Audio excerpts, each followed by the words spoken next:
Hello दोस्तों, I hope आप सब अच्छे होंगे, अपनी तैयारी अच्छे से कर रहे होंगे। साथ ही हम यूपीपीएससी आरओ री एग्जाम के लिए प्रैक्टिस सेट सॉल्व कर रहे हैं और अभी जो प्रैक्टिस सेट सॉल्व कराया जा रहा है पीसीएस मंत्रा द्वारा पब्लिश किए गए टेस्ट सीरीज को हम लोग सॉल्व कर रहे हैं और ये आपका टेस्ट नंबर 4 है। और इसके अंतर्गत अभी इस समय जो टेस्ट सीरीज चल रहा है, टेस्ट सीरीज जो 3.0, उसके अंतर्गत प्रैक्टिस सेट सॉल्व कराया जा रहा है। और इस वीडियो में हम लोग यूपी स्पेशल और साइंस वाले सेक्शन को कवर करेंगे। तो यदि आप लोग चैनल पर नए हैं तो सब्सक्राइब कर ले और बेल आइकन को प्रेस कर ले, जिससे वीडियो के महत्वपूर्ण नोटिफिकेशन आप लोगों को मिलते रहें। वीडियो अगर अच्छा लगे तो लाइक जरूर कर दिया करें और अपने दोस्तों साथियों के साथ वीडियो जरूर शेयर कर दें, जिससे कि उन्हें भी जो इम्पोर्टेंट नोटिफिकेशन है वीडियो से रिलेटेड वो मिलता रहे। बाकी अगर वीडियो आप लोगों को अच्छा लगे या किसी क्वेश्चंस को लेकर के कोई डाउट हो, कन्फ्यूजन हो, कमेंट बॉक्स में कमेंट करके पूछ सकते हैं और अपना फीडबैक भी कमेंट बॉक्स में जरूर दे दिया करें। उसके साथ साथ आप लोग अगर पेड ग्रुप ज्वाइन करना चाहते हैं, जो लोग भी पेड ग्रुप ज्वाइन करना चाहते हैं उनको डिस्क्रिप्शन बॉक्स में लिंक मिल जाएगा, वहाँ से आकर के उसके बारे में जानकारी ले सकते हैं और इच्छुक हो तो ज्वाइन कर सकते हैं। बाकी इस वीडियो में हम लोग जो भी क्वेश्चन सॉल्व करेंगे उसमें आप लोग कोशिश यही करिएगा कि मेरे आंसर बताने से पहले आप लोग सारे क्वेश्चन अटेम्प्ट करें और देखिए आप लोगों के कितने क्वेश्चन सही हो रहे हैं।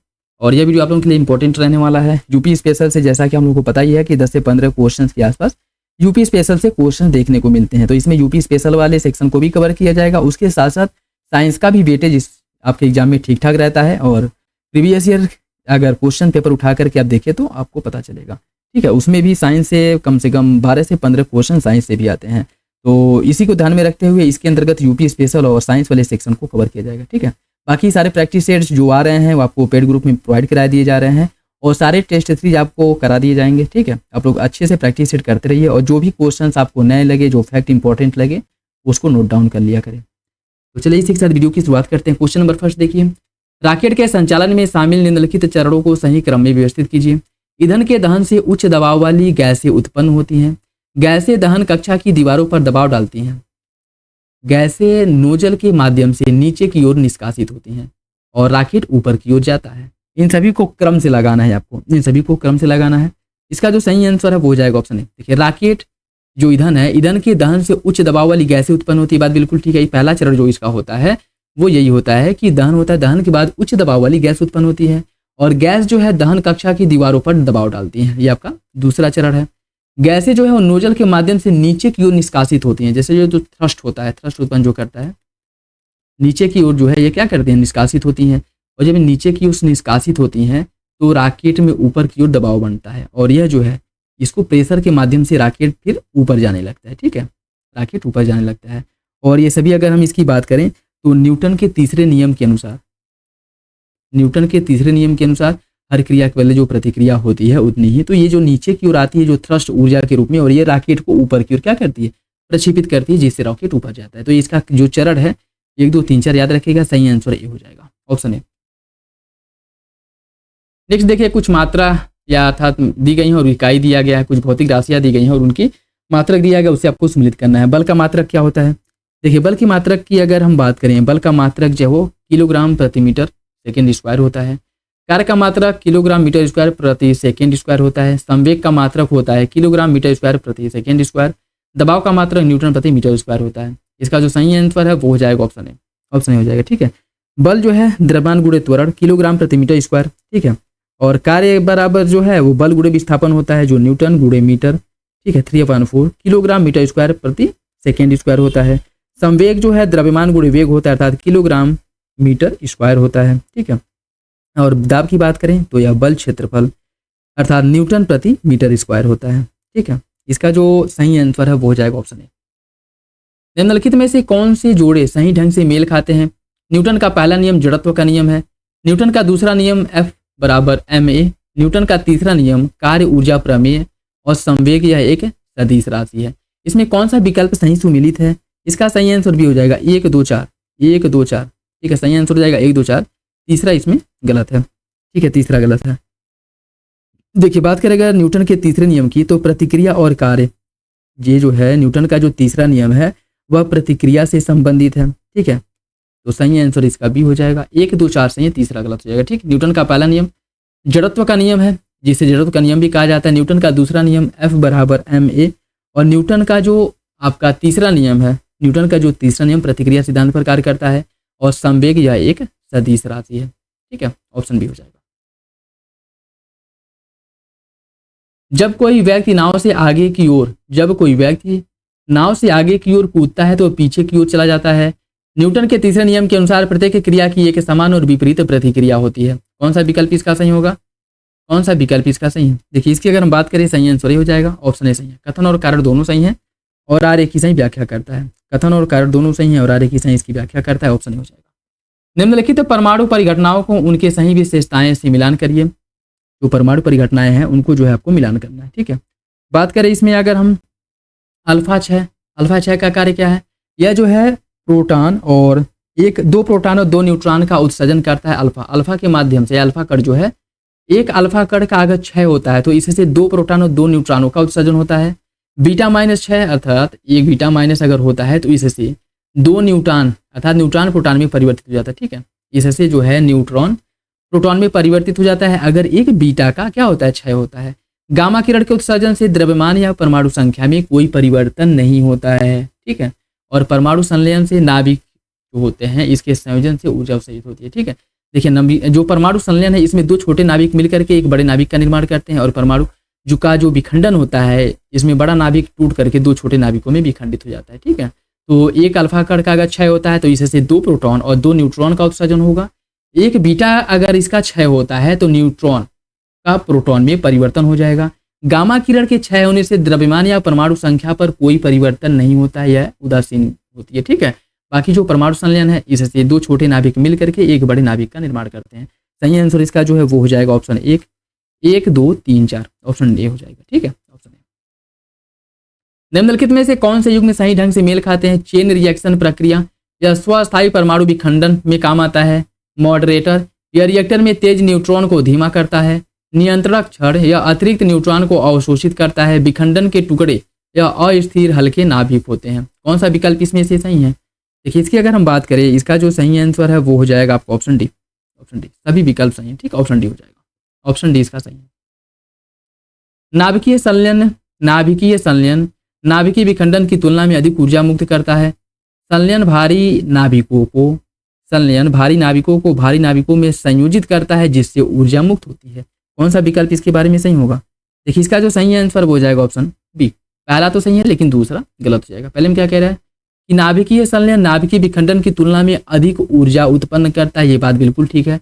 और इसके साथ साथ अगर हम बात करें दूसरा जो कह रहा है कि संलयन भारी नाभिक को भारी नाभिकों में संयोजित करता है जिससे ऊर्जा मुक्त होती है, ये आपका गलत हो जाएगा, ठीक है। इसमें अगर हम बात करें इसमें दो छोटे नाभिक मिलकर के एक बड़े नाभिक का निर्माण करते हैं, ठीक है। इसमें जो है अगर हम बात करें तो हल्के नाभिक या छोटे नाभिक मिल करके एक भारी नाभिक का निर्माण करते हैं, न कि भारी नाभिक संयोजित होते हैं, ठीक है। तो सही आंसर इसका बी हो जाएगा। पहला सही है, दूसरा गलत है। निम्नलिखित में से कौन सा जोड़ा सही ढंग से मेल नहीं खाता है? 1 हार्स पावर 746 वाट के बराबर होता है। संभावित ऊर्जा mgh 1 किलोवाट घंटा 3600 जूल के बराबर होता है और गुरुत्वाकर्षण संभावित ऊर्जा जो है अदिश राशि है। कौन सा विकल्प इसके बारे में गलत है? इसका सही आंसर सी हो जाएगा। इसका जो सही आंसर है वो हो जाएगा ऑप्शन सी। 1 किलोवाट घंटा की अगर हम बात करें तो 1 किलोवाट घंटा जो है यह आपके 3600 जूल होता है, ठीक। देखिए 1 किलोवाट घंटा बराबर होता है आपका 3.6 गुणे 106 जूल, ठीक है। 3.6 गुणे 106 जूल होता है 1 किलोवाट घंटा बराबर, ठीक है, 1 किलोवाट घंटा बराबर। तो सही आंसर इसका सी है, यही गलत है, बाकी आपके विकल्प सही हो जाएंगे, ठीक है, बाकी विकल्प सही है। निम्नलिखित में से कौन सा सही ढंग से मेल खाता है? केंद्राभिमुखी बल के माध्यम से केंद्राभिमुखी बल द्वारा किया गया कार्य शून्य होता है। ऋणात्मक कार्य विपरीत दिशा में बल और विस्थापन को कहा जाता है। शक्ति की एसआई इकाई होती है वाट। घर्षण द्वारा किया गया कार्य हमेशा धनात्मक होता है। घर्षण द्वारा किया गया कार्य हमेशा धनात्मक होता है।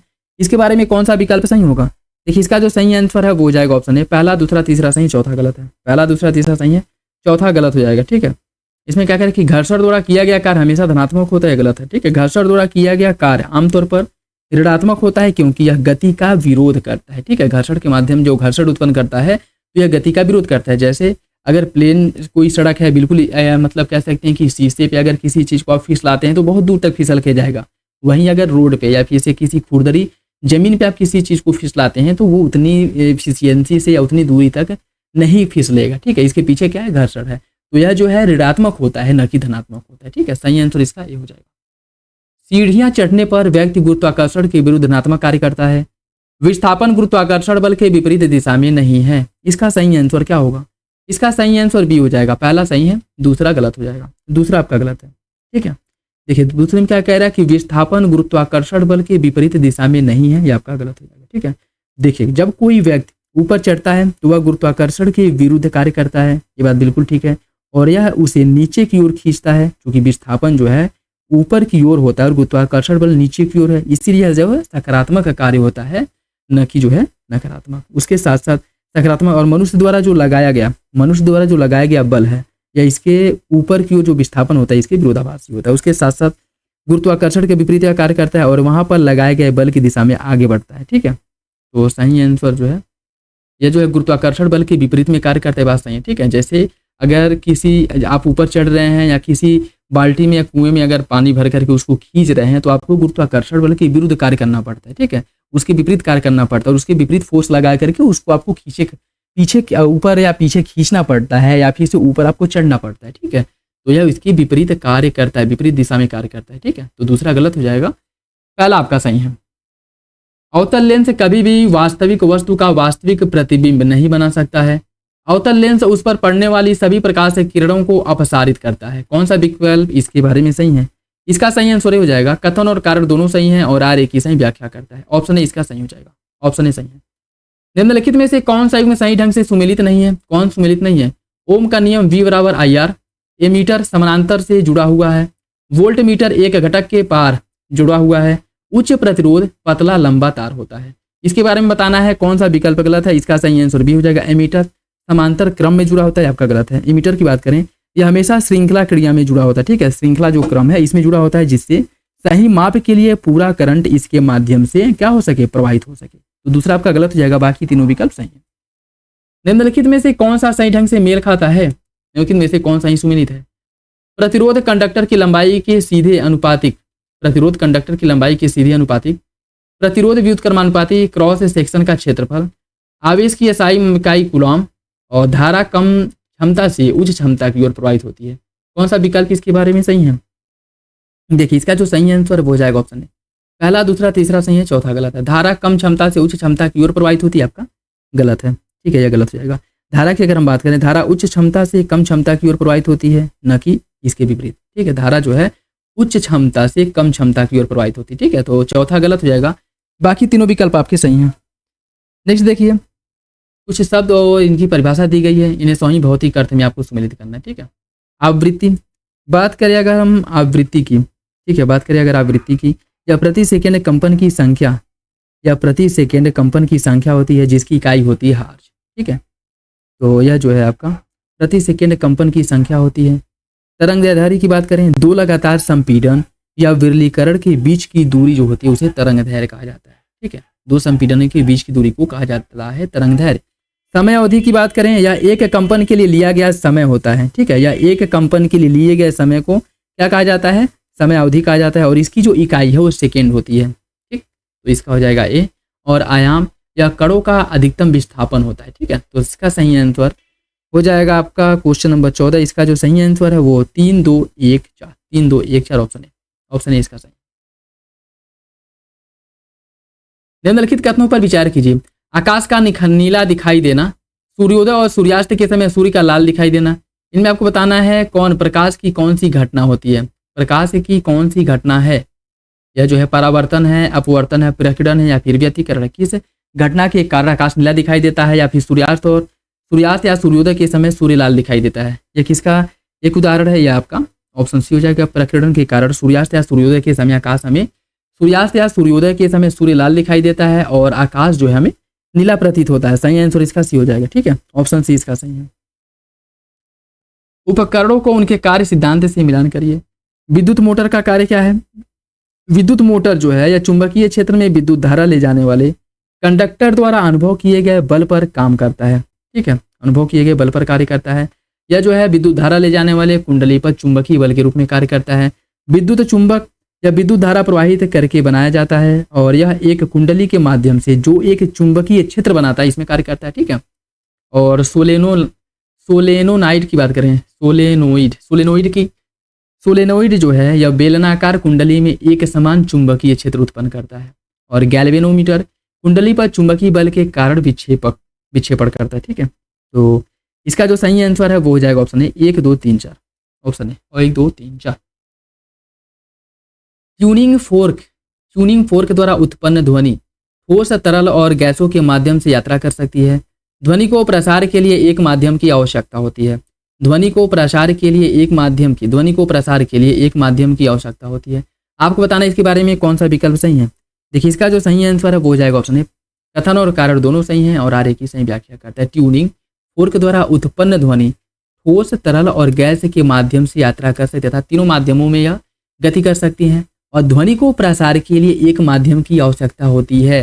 देखिए, निर्वात में ध्वनि की चार, निर्वात में अगर हम बात करें तो ध्वनि की चार 0 होती है। ठीक है, मतलब नहीं हो सकती। आप मतलब अगर कोई निर्वात में अगर कोई बोल रहा है तो उससे आप नहीं सुन सकते हैं।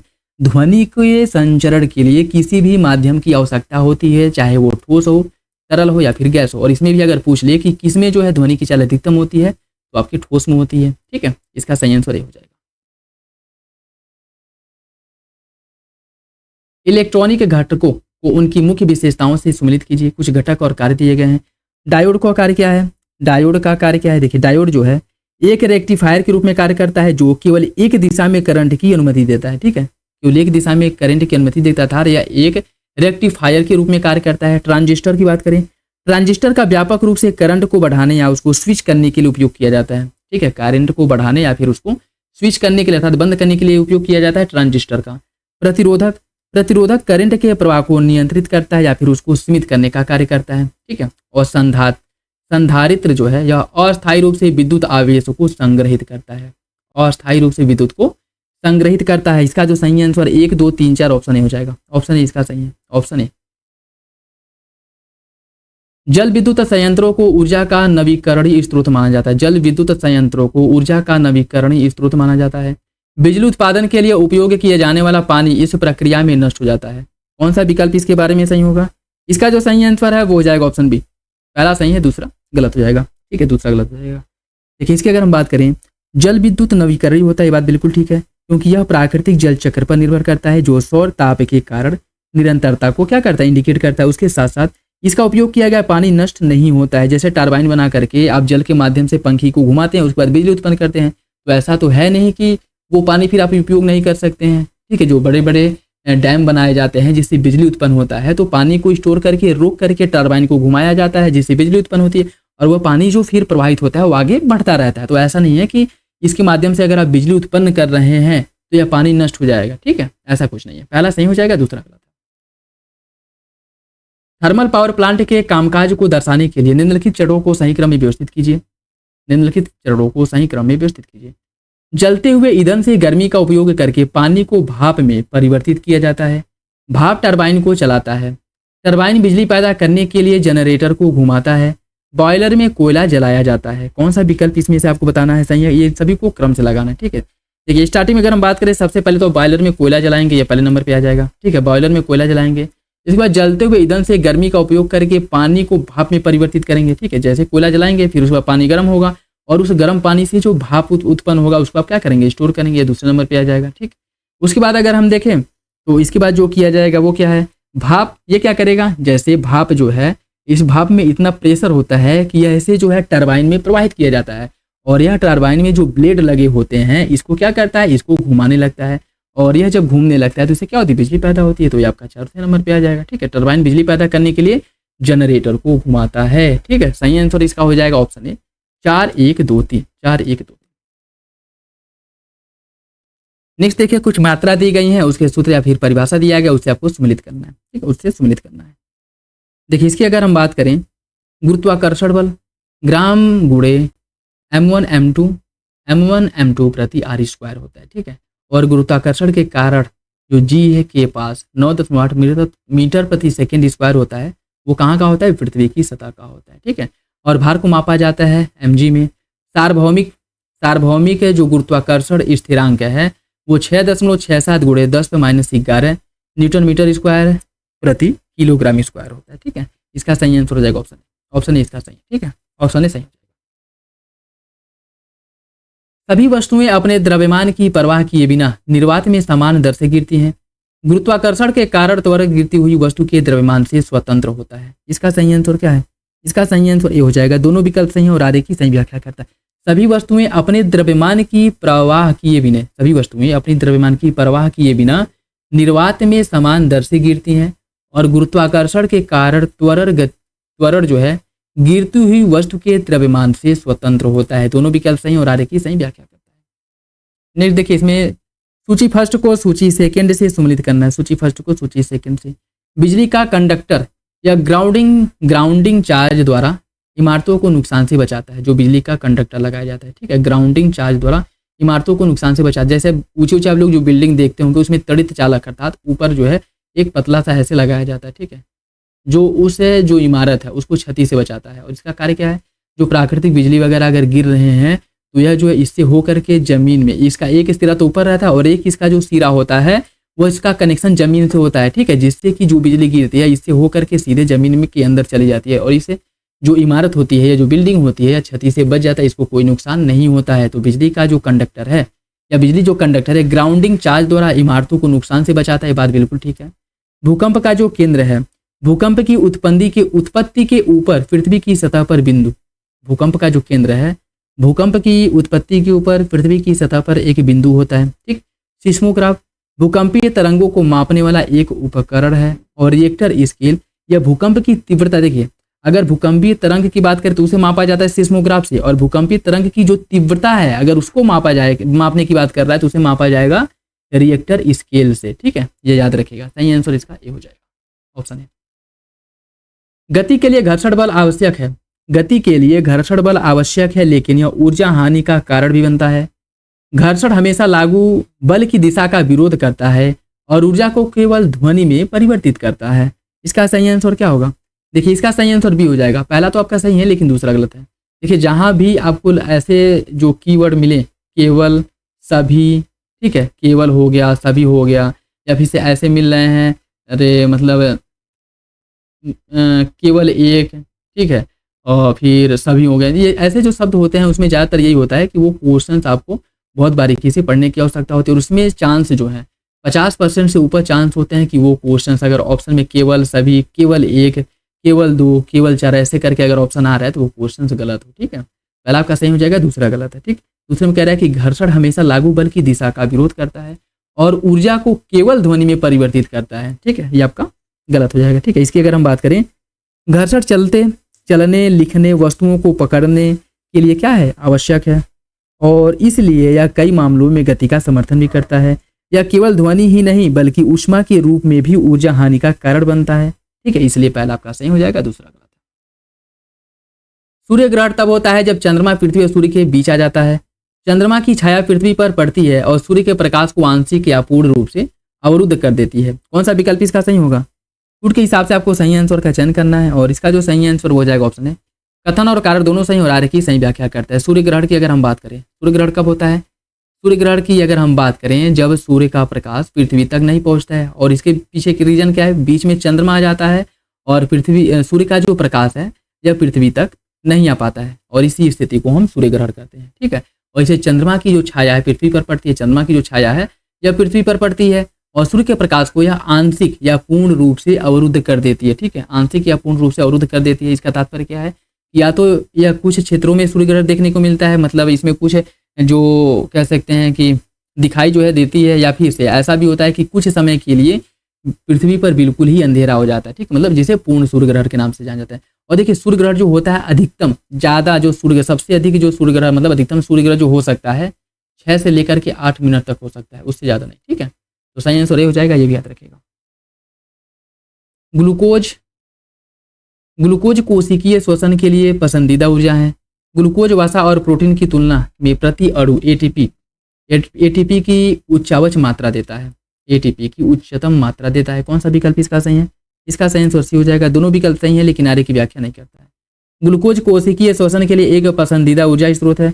ग्लूकोज वसा और प्रोटीन की तुलना में प्रति अणु एटीपी एडिनोसिन ट्राइफॉस्फेट की उच्चतम मात्रा देता है। कौन सा विकल्प सही है? सी हो जाएगा। दोनों विकल्प सही है लेकिन आर ए की सही व्याख्या नहीं करता है। निम्नलिखित जीवन प्रक्रियाओं को उनके मुख्य विशेषताओं या संबंधित संरचनाओं से सुमिलित की कुछ प्रक्रिया दी गई और विवरण या संरचना दिया गया। श्वसन, श्वसन की अगर हम बात करें, श्वसन की अगर हम बात करें तो यह जो है देखिए, श्वसन माइटोकांड्रिया में होता है, जिसे अक्सर कोशिका का पावर हाउस कहा जाता है। ठीक है, श्वसन जो है यह माइटोकांड्रिया में होता है और इसे ही कोशिका का पावर हाउस भी कहा जाता है। ठीक है, प्रकाश संश्लेषण की क्रिया, प्रकाश संश्लेषण क्रिया क्लोरोप्लास्ट में होता है, जिसमें शामिल है क्लोरोफिल। ठीक है, जिसमें शामिल होता है क्लोरोफिल। यह कहाँ पे होता है? क्लोरोप्लास्ट में। उत्सर्जन की बात करें तो मनुष्यों में उत्सर्जन नेफ्रॉन के माध्यम से होता है, जो गुर्दे की कार्यात्मक इकाई होती है। ठीक, और परिवहन जाइलम और फ्लोएम के माध्यम से होता है, किसमें? पौधों में, पौधों में। ठीक है, इसका जो सही आंसर है वो हो जाएगा 3 2 4 1 ऑप्शन डी, 3 2 4 1 ऑप्शन डी। सूची फर्स्ट को सूची सेकंड से मिलाए कुछ हार्मोन्स दिए गए और उसके कार्य दिए गए। सेरिबेलम का कार्य क्या है? सेरिबेलम की अगर हम बात करें तो यह संतुलन, समन्वय और मुद्रा बनाए रखने का कार्य, शरीर का संतुलन बनाए रखता है। ठीक है, उसके साथ साथ शरीर का समन्वय और यह एक मुद्रा मतलब प्रदान करता है। ठीक है, तो सेरिबेलम का जो कार्य होता है शरीर के मुद्रा और संतुलन बनाए रखने का कार्य करता है। ठीक, एड्रेनालाइन की बात करें, एड्रेनालाइन या जिसे एड्रीनल ग्रंथि भी कहा जाता है, यह आपातकालीन हार्मोन्स है जिसे लड़ो या भागो, फायर एंड फॉरगेट, जिसे फायर एंड फॉरगेट हार्मोन्स के नाम से भी जाना जाता है। ठीक है, यह शरीर को आपातकालीन स्थिति के लिए तैयार करता है। ठीक, थायरॉक्सिन की बात करें, थायरॉक्सिन जो है यह थायराइड ग्रंथि से या वेसल चयापचय दर को क्या करता है? नियंत्रित करता है। ठीक, और जो मेडुला ऑब्लंगाटा है यह अनैच्छिक गतिविधियों को नियंत्रित करने का कार्य करता है। मेडुला ऑब्लंगाटा अनैच्छिक गतिविधियों को नियंत्रित करने का कार्य करता है। ठीक, फिर देख लें सेरिबेलम यह संतुलन बनाए रखने का कार्य करता है। एड्रीनलिन जो है, एड्रीनल ग्रंथि जो है यह आपातकालीन हार्मोन्स होता है, जिसे लड़ो या उड़ो या फिर फायर एंड फॉरगेट हार्मोन्स के नाम से जाना जाता है। जो थायरॉक्सिन है या थायराइड ग्रंथि है यह बेसल चयापचय क्रियाओं को नियंत्रित करता है और मेडुला ऑब्लंगाटा यह दिल की धड़कन, सांस लेने जैसी अनैच्छिक क्रियाओं को क्या करता है? नियंत्रित करता है। सही आंसर इसका हो जाएगा आपका 3 4 1 2, 3 4 1 2 ऑप्शन बी, 3 4 1 2। निम्नलिखित में से कौन एक सही सुमिलित नहीं है? रिफ्लेक्स आर्क अनैच्छिक प्रतिक्रिया मार्ग, मोटर न्यूरॉन सीएनएस को आवेग संचारित करता है, पिट्यूटरी ग्रंथि मास्टर ग्रंथि कहा जाता है, ऑक्सीन पौधों में कोशिका बढ़ाव को बढ़ावा देता है। ठीक है, पौधों में कोशिका वृद्धि को बढ़ावा देता है। ठीक है, कोशिका वृद्धि को बढ़ावा देता है। इसमें बताना है कौन सा विकल्प गलत है। इसका सही आंसर हो जाएगा ऑप्शन बी, यही गलत है। ठीक है, मोटर न्यूरॉन की बात करें, मोटर न्यूरॉन, एक मोटर न्यूरॉन सीएनएस से प्रभावित अर्थात मांसपेशी ग्रंथियों से प्रभावित होकर के आवेग को ले जाने का कार्य करता है। और न्यूरॉन जो है, न्यूरॉन एक प्रकार के सीएनएस को संचालित करता है, वह संवेदी न्यूरॉन होता है। ठीक, तो सही आंसर इसका भी हो जाएगा। निम्नलिखित में से कौन इसमें से सही सुमिलित है? इंसुलिन अग्नाशय द्वारा स्रावित होता है। फोटोट्रोपिज्म प्रकाश के प्रति प्रतिक्रिया में गति करता है। रीढ़ की हड्डी स्वैच्छिक गति को नियंत्रित करती है और साइटोकाइनिन या पत्तियों में उम्र को बढ़ाने में देरी करता है। साइटोकाइनिन पत्तियों में उम्र बढ़ने में देरी करता है। कौन सा विकल्प इसका सही होगा? देखिए, इसकी अगर हम बात करें कूट के हिसाब से आपको बताना है सही आंसर क्या है, और वो हो जाएगा ऑप्शन ए, 1 2 4, 1 2 4 सही है, तीसरा गलत। रीढ़ की हड्डी स्वैच्छिक गति को नियंत्रित करता है, आपका गलत है। ठीक है, यह गलत है। देखिए, इसकी अगर हम बात करें, रीढ़ की जो हड्डी है यह मुख्य रूप से प्रतिवर्ती क्रियाओं और अनैच्छिक जो क्रियाएं होती हैं इनका नियंत्रण करता है। ठीक है, रीढ़ की हड्डी प्रतिवर्ती क्रियाओं या फिर अनैच्छिक नियंत्रण क्रियाओं का क्या करती हैं? नियंत्रण करती हैं। यह स्वैच्छिक गति का नियंत्रण नहीं करती, बल्कि अनैच्छिक गति या अनैच्छिक जो क्रियाएं हैं उनका नियंत्रण करती हैं। ठीक है, और अग्नाशय की बीटा कोशिकाओं द्वारा इंसुलिन का क्या होता है? स्रावण होता है। ठीक, और अग्नाशय की ही अल्फा कोशिकाओं द्वारा ग्लूकैगान का स्रावण होता है। ठीक है, ग्लूकैगान का, और अग्नाशय की ही लैम्डा कोशिकाओं द्वारा सोमैटोस्टैटिन का स्रावण होता है। ठीक है, तो देखिए क्वेश्चन बन सकता है बीटा कोशिकाओं से इंसुलिन का स्रावण होता है, तो बार बार पूछा जाता है। हो सकता है कि इसके अन्य जो कोशिकाएं हैं उनसे किस हार्मोन्स का स्रावण होता है, यह पूछ ले, तो याद रखिएगा अल्फा कोशिकाओं द्वारा ग्लूकैगान का स्रावण होता है और लैम्डा कोशिकाओं के द्वारा सोमैटोस्टैटिन का स्रावण होता है। ठीक है, तो सही आंसर इसका ए हो जाएगा, ऑप्शन ए सही है।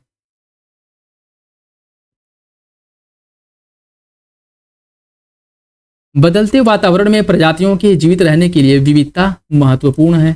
समान अनुवांशिक संरचना बेहतर अनुकूलनशीलता सुनिश्चित करती है। इसका सही आंसर क्या होगा? इसका सही आंसर बी हो जाएगा। पहला आपका सही, दूसरा गलत है। दूसरे में क्या कह रहा है कि समान अनुवांशिक संरचना बेहतर अनुकूलनशीलता सुनिश्चित करती है, आपका गलत हो जाएगा, ठीक है, ये गलत हो जाएगा। देखिए इसकी अगर हम बात करें, आनुवांशिक भिन्नता प्रजातियों को बदलते वातावरण के अनुकूल होने में मदद करती है, ठीक है, भिन्नता जो होती है, ठीक, और जिससे उत्तरजीविता बढ़ती है। समान जीव अनुकूलनशीलता को कम करती है, समान अगर जीन है तो यह अनुकूलनशीलता को कम करती है। अगर भिन्न प्रजातियां हैं, ठीक, अनुवांशिक रूप से भिन्न प्रजातियां हैं तो यह अनुकूलनशीलता में मदद करती है, उसको बढ़ाती हैं। तो पहला तो सही है लेकिन दूसरा गलत हो जाएगा। निम्नलिखित में से कौन सा विकल्प गलत है? डीएनए अनुवांशिक सामग्री, विकास, लक्षण में अचानक परिवर्तन, गुणसूत्र, जीन ले जाने वाला, डार्विन, प्राकृतिक चयन का सिद्धांत, नेचुरल सिलेक्शन का सिद्धांत। इसमें बताना है कौन सा विकल्प गलत है। देखिए इसका सही आंसर भी हो जाएगा विकास। लक्षण में अचानक परिवर्तन ये आपका गलत है, ठीक है, यह गलत हो जाएगा। विकास की अगर हम बात करें तो पीढ़ियों में वंशानुगत विशेषताओं में क्रमिक परिवर्तन होता है, न कि अचानक लक्षण परिवर्तन होता है, ठीक है।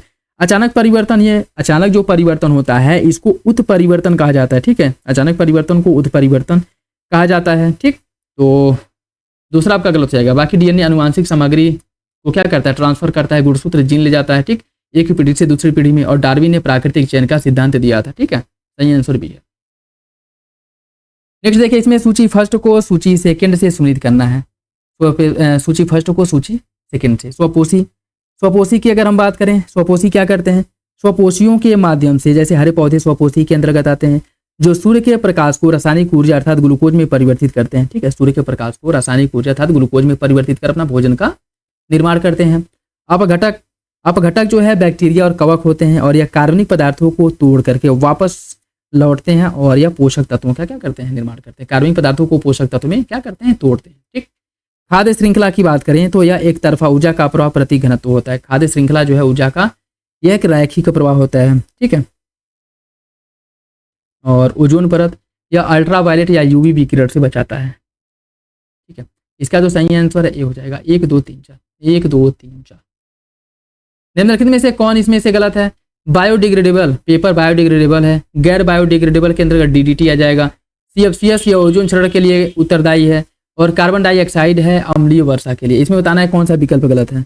इसमें आपको गलत विकल्प का चयन करना है। इसका सही आंसर डी हो जाएगा, ठीक है। अम्लीय वर्षा की अगर हम बात करें, अम्लीय वर्षा के लिए जो मुख्य रूप से उत्तरदायी, अम्लीय वर्षा के लिए जो मुख्य रूप से उत्तरदायी गैसें हैं वो आपका सल्फर डाइऑक्साइड हो गया, नाइट्रोजन के ऑक्साइड हो गए, ठीक है। ये सभी जो है अम्लीय वर्षा के लिए महत्वपूर्ण रूप से या मुख्य रूप से उत्तरदायी गैसें, ठीक। तो सही आंसर इसका डी हो जाएगा, ऑप्शन डी हो जाएगा। बाकी अगर कार्बन डाइऑक्साइड की बात करें तो ये ग्लोबल वार्मिंग और ग्रीन हाउस में क्या करता है? ग्रीन हाउस जो प्रभाव उत्पन्न होता है इसमें मुख्य रूप से योगदान देता है या फिर से उसके लिए उत्तरदायी होता है। अम्लीय वर्षा में इसका कोई योगदान या फिर उत्तरदायी तो नहीं होता है, ठीक। सही आंसर डी हो जाएगा। जीवाश्म ईंधन ऊर्जा के समाप्त होने वाले प्रदूषणकारी स्रोत होते हैं।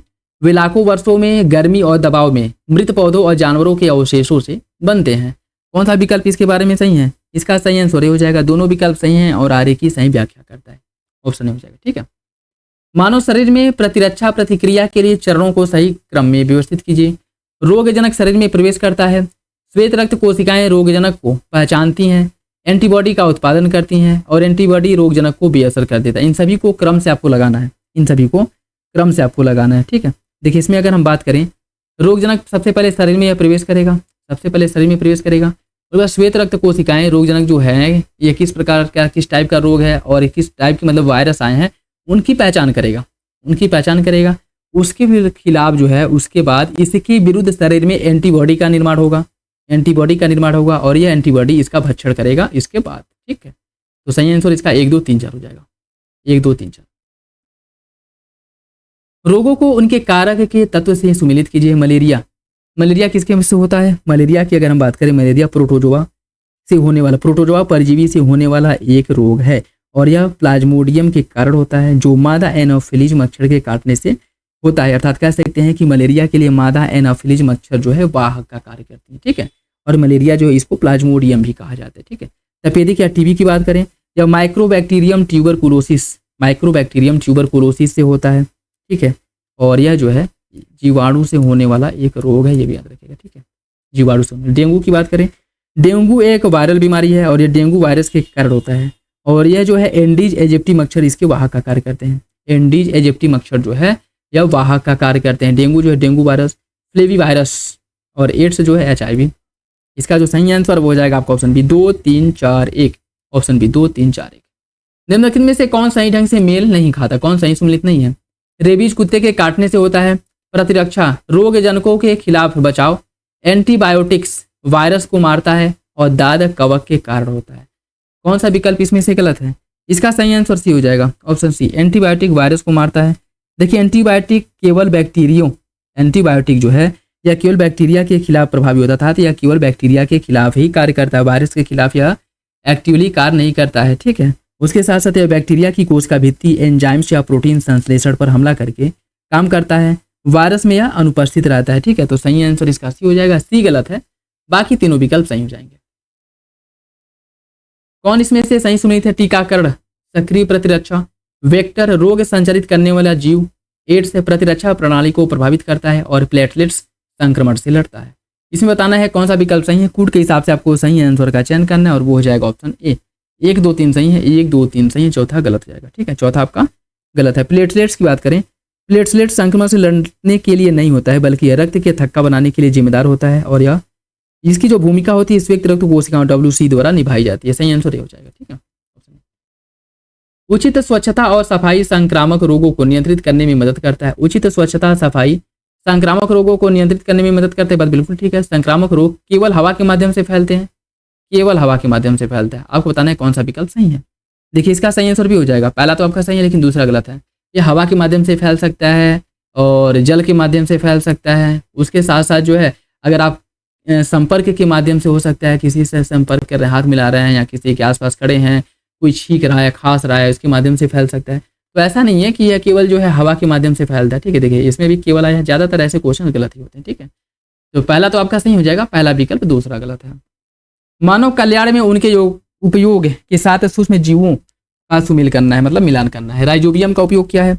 बात करें अगर राइजोबियम के कार्य की अगर हम बात करें, राइजोबियम या फलीदार पौधों की जड़ों की गांठों में पाया जाता है और वायुमंडलीय नाइट्रोजन का स्थिरीकरण का कार्य करता है। ठीक है, राइजोबियम नाइट्रोजन स्थिरीकरण का कार्य करता है। ठीक है, फलीदार जड़ों जैसे जो दलहनी फसल होते हैं उनकी जड़ों में पाया जाता है। ठीक है, सैकरोमाइसीज सेरेविसी की बात करें, सैकरोमाइसीज सेरेविसी यह एक प्रकार का ईस्ट है और इसका उपयोग किण्वन क्षमता के कारण शराब बनाने और बेकिंग जो वो ब्रेड होते हैं इसके बनाने में इसका उपयोग किया जाता है। ठीक है, तो इसका जो हो जाएगा आपका एंटीबायोटिक्स सैक्रोमाइसिन सेरेविसी। ठीक है,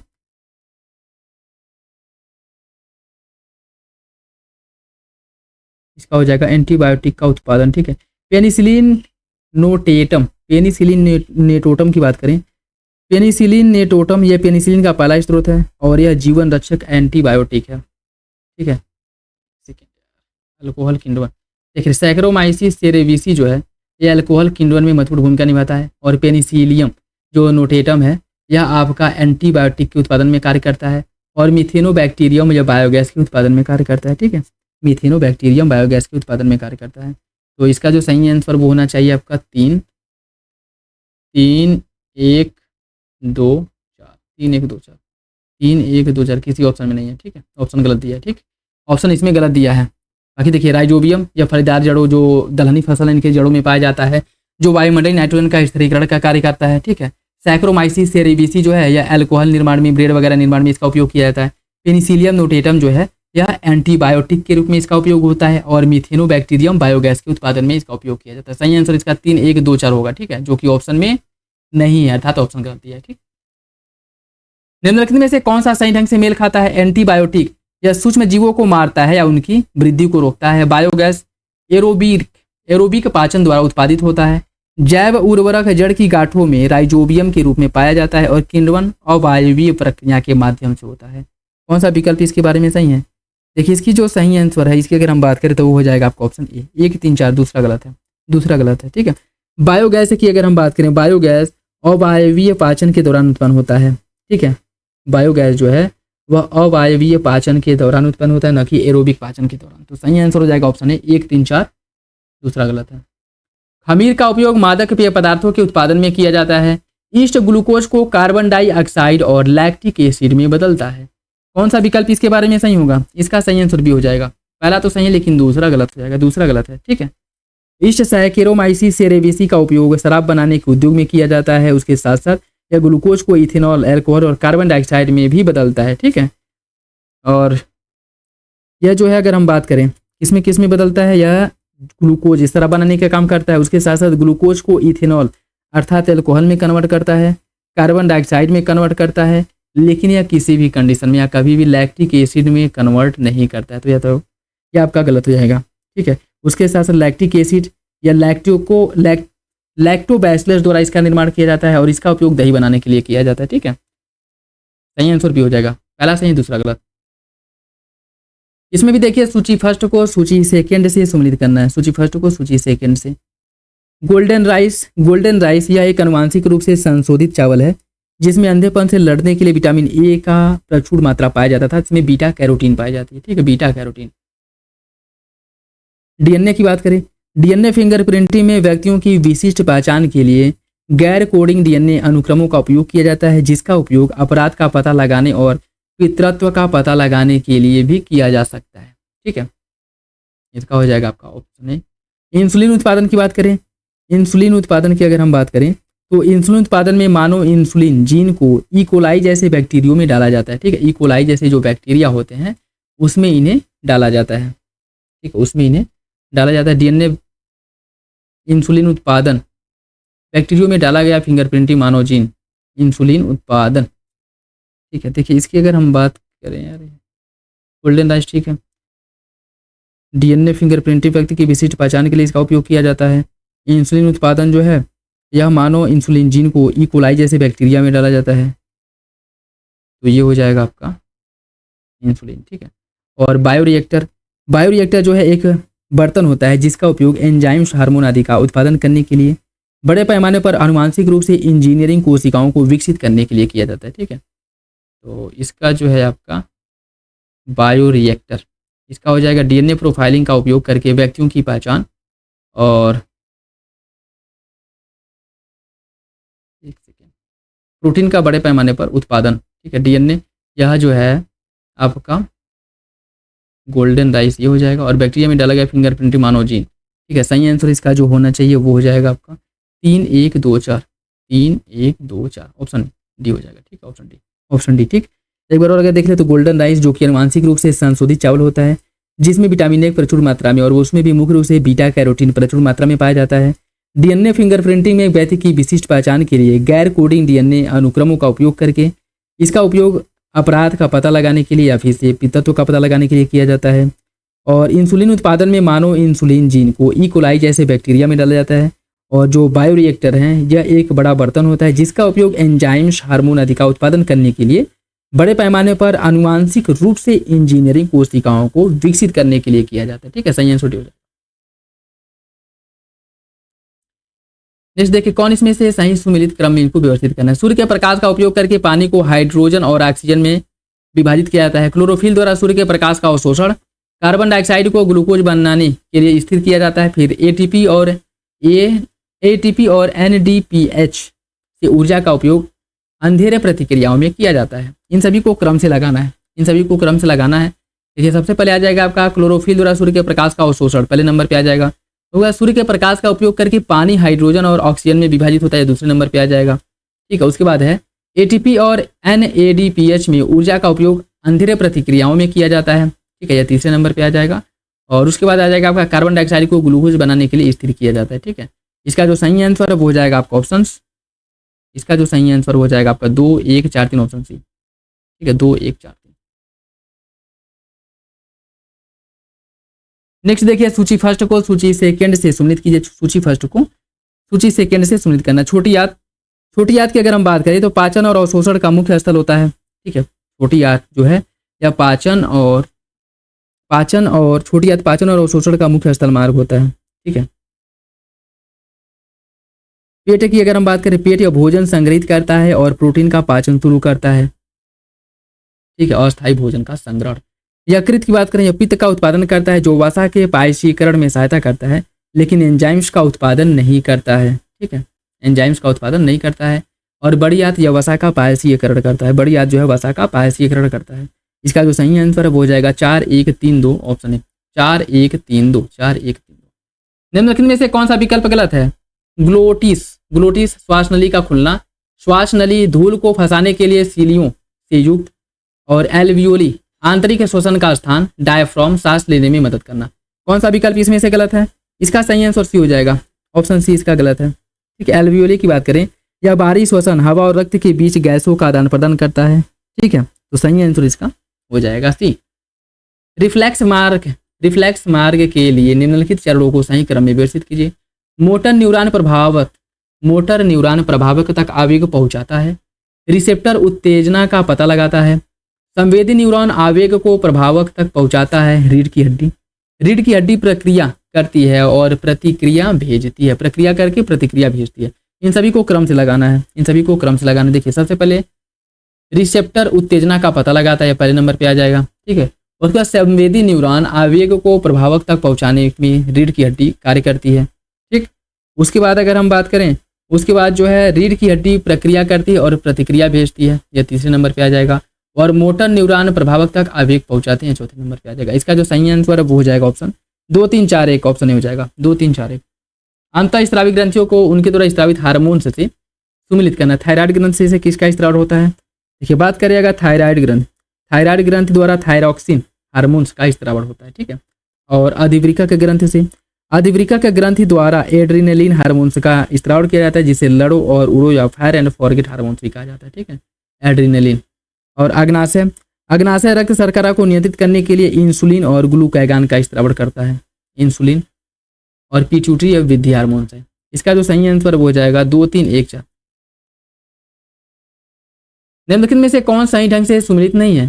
सेरेब्रम स्वैच्छिक क्रियाओं और स्मृति का भंडार होता है। मेडुला ऑब्लांगाटा श्वास और दिल की धड़कन को नियंत्रित करता है। सेरिबेलम भूख और प्यास को नियंत्रित करता है। और हाइपोथैलेमस तापमान और भावनाओं को नियंत्रित करता है। कौन सा विकल्प इसमें से गलत है? देखिए, इसका जो सही आंसर हो जाएगा ऑप्शन सी सेरिबेलम की अगर हम बात करें, सेरिबेलम जो है संतुलन और मांसपेशियों के समन्वय को नियंत्रित करता है, भूख प्यास को नहीं। ठीक है, सही आंसर हो जाएगा। पुष्पीय पौधों में लैंगिक प्रजनन के लिए निम्नलिखित चरणों को सही क्रम में व्यवस्थित कीजिए। पराग को वर्तिकाग्र में स्थानांतरित करता है। नर और मादा युग्मकों के बीच निषेचन होता है। परागनली नर युग्मकों को बीजांड तक ले जाने का कार्य करते हैं और बीज और फल का निर्माण होता है। इन सभी को क्रम से आपको लगाना है। ठीक है, देखिए, इसमें अगर हम बात करें, परागण जो है पराग को वर्तिकाग्र में स्थानांतरित करता है, आपका पहले नंबर पे आ जाएगा आपके पहले नंबर पे। ठीक है, उसके बाद परागनली नर युग्मक को बीजांड तक ले जाने का कार्य करते हैं, आ जाएगा आपका दूसरे नंबर पे। ठीक, नर और मादा युग्मकों के बीच निषेचन होता है, तीसरे नंबर पे। और बीज और फल का निर्माण होता है, चौथे नंबर पे आ जाएगा। इसका जो सही आंसर है वो हो जाएगा 1 3 2 4, ऑप्शन सी हो जाएगा। निम्नलिखित प्रजनन विधियों को उनके उदाहरण से सुनिश्चित कीजिए। द्विभाजन, कालिकायन, विखंडन और पुनर्जनन। किसमें जो है किस प्रकार से जो जनन है वो होता है, इसे आपको क्या करना है? सुनिश्चित करना। अमीबा की अगर हम बात करें, इसमें द्विविभाजन द्वारा प्रजनन होता है। अमीबा में द्विविभाजन द्वारा प्रजनन होता है। ठीक, हाइड्रा की बात करें, हाइड्रा शरीर की दीवार से कालिकायन द्वारा नए व्यक्ति का निर्माण करता है। ठीक है, नए व्यक्ति का निर्माण करता है। स्पायरोगायरा एक शैवाल है जो टूट जाता है और टुकड़ों में विभाजित प्रत्येक नए जीव में विकसित होता है। ठीक है, तो विखंडन के माध्यम से इसका होता है। और जो आपका प्लाज्मोडियम है, प्लाज्मोडिया जो है, इसमें क्या होता है? इसमें पुनर्जनन होता है। तो इसका जो सही आंसर है वो हो जाएगा आपका 1 2 3 4, ऑप्शन सही है। निम्नलिखित में से कौन सा विकल्प एक गलत है? अंडाशय अंडाणु और हार्मोन्स का उत्पादन करता है। वास डिफरेंस या वृषण को मूत्र मार्ग से जोड़ता है। वास डिफरेंस गर्भाशय निषेचन का स्थान है और वृषण जो है शुक्राणु उत्पादन का स्थान है। इसमें बताना है कौन सा विकल्प आपका गलत है। गलत विकल्प का चयन करना है और वो हो जाएगा आपका ऑप्शन सी हो जाएगा। ठीक है, ऑप्शन सी। देखिए, इसमें अगर हम बात करें तो अंडाशय अंडे और महिला हार्मोन्स जो एस्ट्रोजन और प्रोजेस्टेरॉन है, इसका उत्पादन करता है। ठीक है, वास डिफरेंस या शुक्राणु को वृषण में मूत्र मार्ग तक पहुंचाने का कार्य करता है। मनुष्य में निषेचन गर्भाशय में नहीं बल्कि फैलोपियन ट्यूब में होता है। ठीक है, गर्भाशय निषेचन में नहीं बल्कि कहाँ पे होता है? निषेचन का स्थान है फैलोपियन ट्यूब।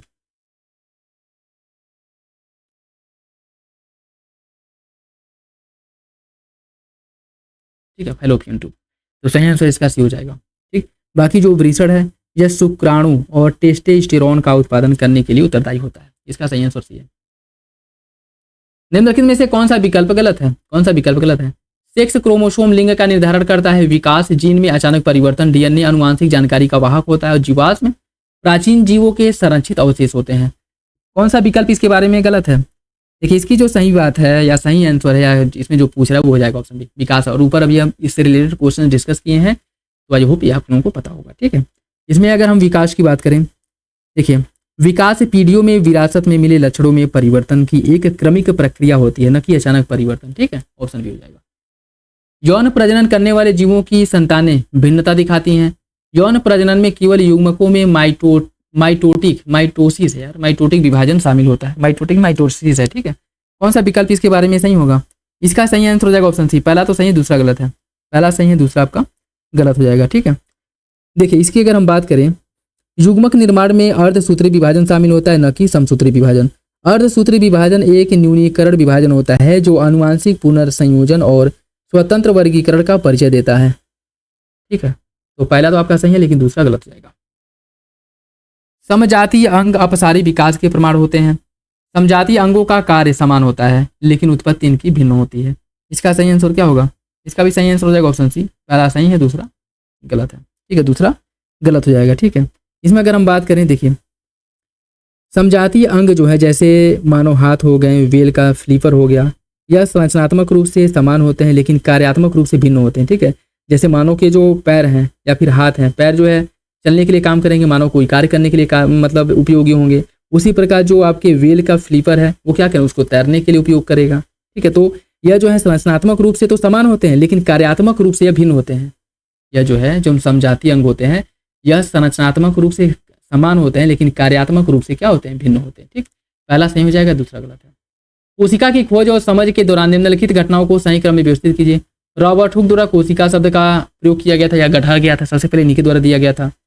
स्लेडेन और श्वान ने कोशिका सिद्धांत का प्रस्ताव रखा। लिविनहॉक ने जीवित कोशिकाओं का अवलोकन किया और रुडोल्फ विर्चो ने ओमनिस सेलुला ई सेलुला का क्या किया था, ओमनिस सेलुला और ई सेलुला को जोड़ा था।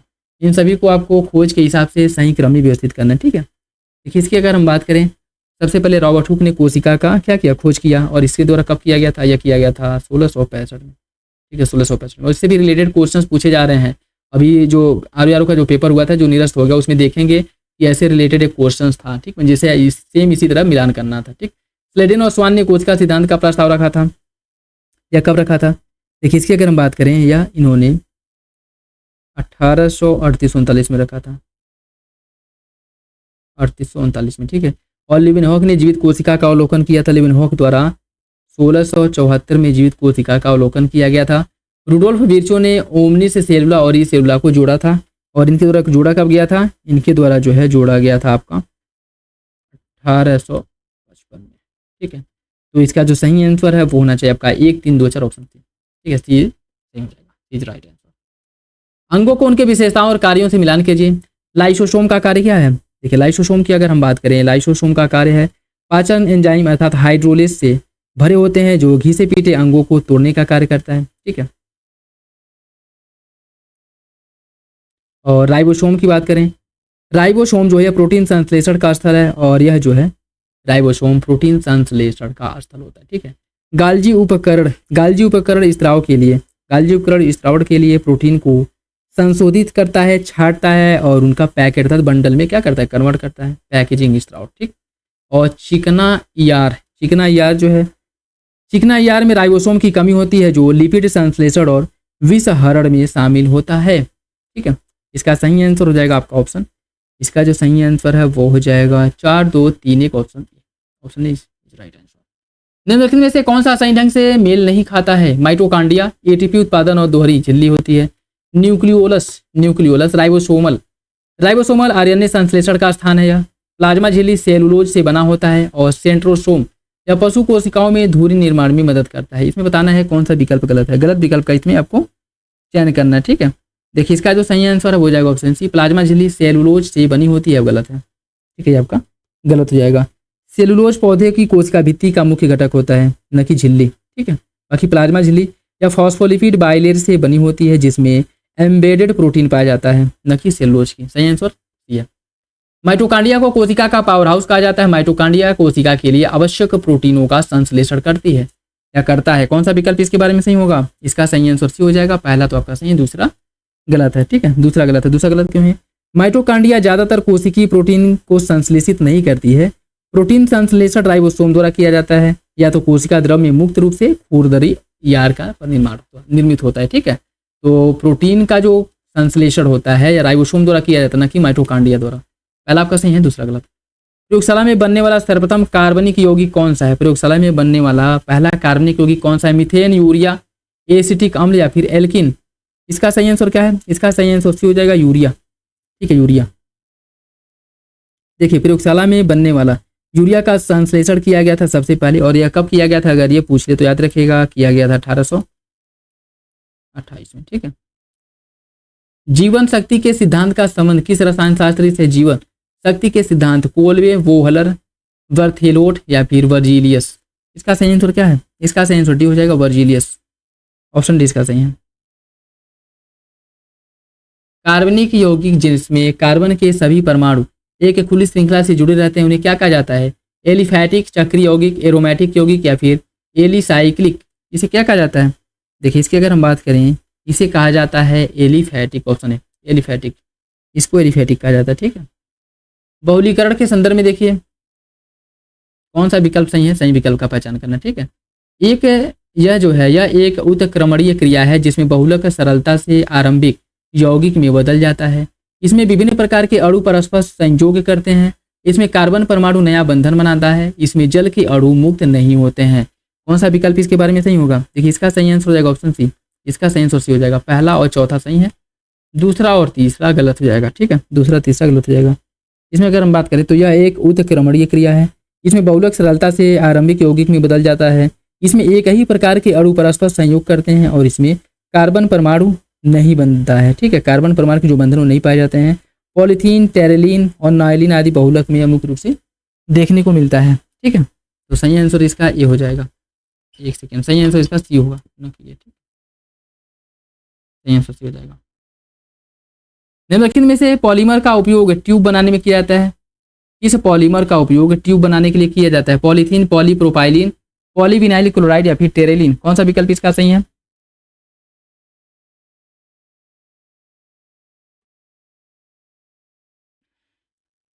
देखिए, इसका जो सही आंसर है वो हो जाएगा आपका ऑप्शन बी। पॉलीप्रोपाइलिन का उपयोग किया जाता है ट्यूब बनाने के लिए। ऑप्शन बी हो जाएगा। ठीक है, ऑप्शन बी। पॉलीप्रोपाइलिन नामक पॉलीमर का उपयोग ट्यूब बनाने के लिए किया जाता है। पॉलीप्रोपाइलिन पीपी यह दुनिया में सबसे अधिक इस्तेमाल किया जाने वाला थर्मोप्लास्टिक है। याद रखिएगा, ऑप्शन बी हो जाएगा। ठीक, प्लास्टिक के बारे में देखिए कौन सा विकल्प सही है? थर्मोसेटिंग प्लास्टिक को पहली बार गर्म करने पर कठोर होने के बाद इसे दोबारा पिघलाया जा सकता है। थर्मोसेटिंग प्लास्टिक को गर्म करने पर मुलायम होकर के पिघल जाता है और इसका पुनर्चक्रण संभव होता है। कौन सा विकल्प इसका सही है? देखिए, इसका सही आंसर भी हो जाएगा। दूसरा तो सही है लेकिन पहला गलत हो जाएगा। थर्मोसेटिंग प्लास्टिक जो है इसको पहली बार गर्म करने व कठोर होने के बाद दोबारा नहीं पिघलाया जा सकता है। इसके अंतर्गत बैकलाइट, वीटर, ग्लिप्ट आदि प्लास्टिक आते हैं। ठीक है, सही आंसर इसका भी हो जाएगा। प्राकृतिक रबर किसका बहुलक होता है? प्राकृतिक रबर जो है किसका बहुलक है? नियोप्रीन, पॉलीस्टाइरिन, आइसोप्रीन या फिर इनमें से कोई नहीं? प्राकृतिक रबर किसका बहुलक है? प्राकृतिक रबर जो है यह आइसोप्रीन का बहुलक होता है। ठीक, आइसोप्रीन का। ऑप्शन बी हो जाएगा। ठीक है, प्राकृतिक रबर आइसोप्रीन का एक बहुलक है। प्राकृतिक रबर एक अतिरिक्त बहुलक होता है जिसे उष्णकटिबंधीय रबर के पेड़ों से निकाला जाता है। ठीक है, उनसे जो दूध निकलता है, दूध का जो लेटेक्स निकलता है, इससे प्राप्त किया जाता है। ठीक, सही आंसर इसका हो जाएगा भी। निम्नलिखित में से किस रेशे को मानव द्वारा पहली बार संश्लेषित किया गया था? टेरेलिन, नायलॉन, रेक्सिन या फिर रेयान? इसका सही आंसर क्या होगा? देखिए, इसका सही आंसर हो जाएगा ऑप्शन बी, नायलॉन। मीथेन के संदर्भ में निम्नलिखित कथनों पर विचार कीजिए। रंगहीन गंधहीन वायु से हल्की अविषैली गैस है। यह जल में पूर्ण विलेय एवं एल्कोहल व ईथर में अल्प विलेय होती है। यह वायु में ज्योतिहीन ज्वाला के साथ जलती है। इसके बारे में बताना है कौन सा विकल्प सही है। देखिए, इसका जो सही आंसर हो जाएगा ऑप्शन सी। पहला और तीसरा सही, दूसरा गलत है। पहला तीसरा सही, दूसरा गलत हो जाएगा। ठीक है, दूसरा गलत हो जाएगा। या अगर हम बात करें, यह रंगहीन होता है। गंधहीन वायु से हल्की व अविषैली गैस होती है। यह जल में अल्प विलेय और एल्कोहल व ईथर में पूर्ण विलेय होती है। ठीक, और ये सभी मीथेन के भौतिक गुण हैं। सही आंसर इसका हो जाएगा सी। राइबोसोम केवल यूकैरियोटिक कोशिकाओं के कोशिका द्रव में पाया जाता है। राइबोसोम गैर झिल्लीदार होती है। इसके बारे में बताइए सही आंसर क्या होगा। देखिए, इसका सही आंसर सी हो जाएगा। पहला गलत है, दूसरा सही।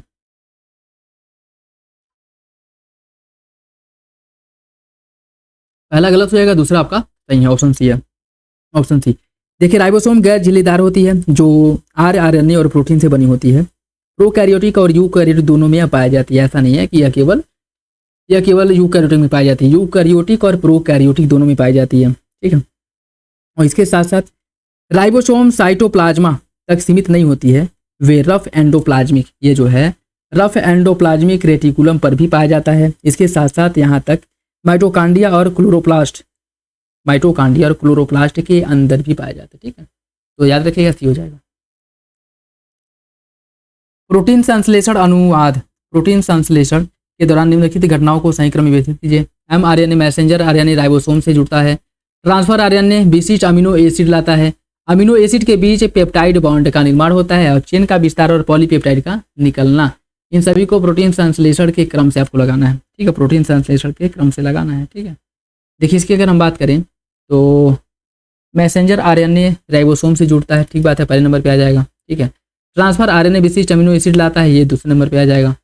उसके बाद आपका अमीनो एसिड के बीच पेप्टाइड बॉन्ड का निर्माण, ये आपका तीसरे नंबर पे, और चेन का विस्तार और पॉलीपेप्टाइड का निर्माण, ये आपका चौथे नंबर। इसका जो सही आंसर है वो हो जाएगा option B, 1 2 3 4, option B. Next देखिए, इसमें सूची फर्स्ट को सूची सेकंड से सम्मिलित करना है। लिपिड्स, बात करें अगर लिपिड्स की, यह ऊर्जा भंडार के रूप में कार्य करता है। लिपिड्स जो है ऊर्जा भंडार के रूप में कार्य करता है, ऊर्जा भंडार के रूप में कार्य करता है, मुख्य रूप से इंसुलेशन प्रदान करता है और कोशिका झिल्ली बनाता है, ठीक है, कोशिका झिल्ली बनाता है।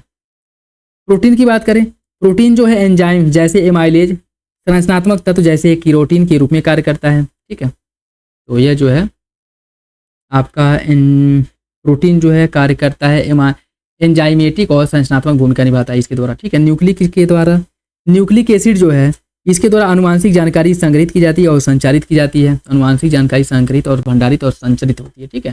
कार्बोहाइड्रेट तत्काल ऊर्जा का स्रोत होता है, ठीक है, मतलब तुरंत ऊर्जा प्रदान करता है। सही आंसर इसका 3 2 1 4, ऑप्शन ए। निम्नलिखित में से कौन सा विकल्प इसमें गलत है? Monosaccharide glucose, disaccharide sucrose, polysaccharide glycerol और न्यूक्लियोटाइड फॉस्फेट, नाइट्रोजन बेस और शुगर। कौन सा विकल्प इसमें बताना है गलत है? इसका सही आंसर सी हो जाएगा, ऑप्शन सी, पॉलीसैकेराइड, ठीक है। पॉलीसैकेराइड आपका गलत है। देखिए ग्लिसरॉल कार्बोहाइड्रेट या फिर पॉलीसैकेराइड नहीं है बल्कि लिपिड्स का एक घटक है, ठीक है, सही आंसर सी हो जाएगा। पौधे में या पौधों में जल अवशोषण और ऊपर की ओर गति की प्रक्रिया के दौरान निम्नलिखित घटनाओं को सही क्रम में व्यवस्थित कीजिए। जड़ के बाल परासरण के माध्यम से पानी का अवशोषण करते हैं। पानी कार्टेक्स से होकर के जाइलम में पहुंचता है। वाष्पोत्सर्जन पानी को ऊपर की ओर खींचता है और पानी सिराओं के माध्यम से पत्तियों में प्रवेश करता है। इन सभी को क्रम से लगाना है, इन सभी को क्रम से लगाना है। देखिए इसकी अगर हम बात करें सही आंसर भी हो जाएगा 1 2 3 4, ऑप्शन बी। मानव पाचन तंत्र के बारे में देखिए, इसको भी आपको सूची फर्स्ट को सूची सेकेंड से सम्मिलित करना है, ठीक है। इसमें आपका क्या है, पेट जो है भोजन को संग्रहित करता है और प्रोटीन पाचन शुरू करने के लिए पेप्सिन और HCl का स्त्रावण करता है, ठीक है, प्रोटीन और HCl का स्त्रावण करता है। अस्थायी भोजन भंडारण, प्रोटीन का टूटना, ठीक। छोटी आंत की बात करें, छोटी आंत विल्ली के माध्यम से पोषक तत्वों के पूर्ण पाचक और अवशोषण का स्थान होता है, ठीक है। और बड़ी आंत की अगर हम बात करें, बड़ी आंत मुख्य रूप से पानी और खनिजों को अवशोषित करता है जिससे चेहरे बनते हैं, ठीक है, जिससे चेहरे बनते हैं, पानी का अवशोषण करता है बड़ी आंत। लार ग्रंथि या स्टार्च पाचन शुरू करता है, ठीक है। इसका जो सही आंसर है वो 3 2 1 4, ऑप्शन है 3 2 1 4। निम्नलिखित में से कौन इसमें से सुनिश्चित नहीं है? रक्षक कोशिकाएं रंध्रों के खुलने को नियंत्रित करती हैं। फ्लोएम पानी और खनिज का परिवहन करता है। नेफ्रॉन गुर्दे की कार्यात्मक इकाई है और एल्वियोली फेफड़ों में गैसीय विनिमय का स्थान है। इसमें बताना है कौन सा विकल्प गलत है। इसमें आपको गलत विकल्प का चयन करना और वो हो जाएगा ऑप्शन बी फ्लोएम, ठीक है। देखिए इसकी अगर हम बात करें, फ्लोएम जो है यह भोजन सुक्रोज अमीनो एसिड को पत्तियों से अन्य भागों में पहुंचाने का कार्य करता है, ठीक है। पानी खनिज को नहीं, पानी खनिज को कौन पहुंचाता है? जाइलम पहुंचाता है। इसका सही आंसर भी हो जाएगा। वाष्पोत्सर्जन ऊर्जा पेड़ों में रस के आरोहण में मदद करता है। वाष्पोत्सर्जन पत्तियों की जाइलम वाहिकाओं में नकारात्मक दबाव डालता है।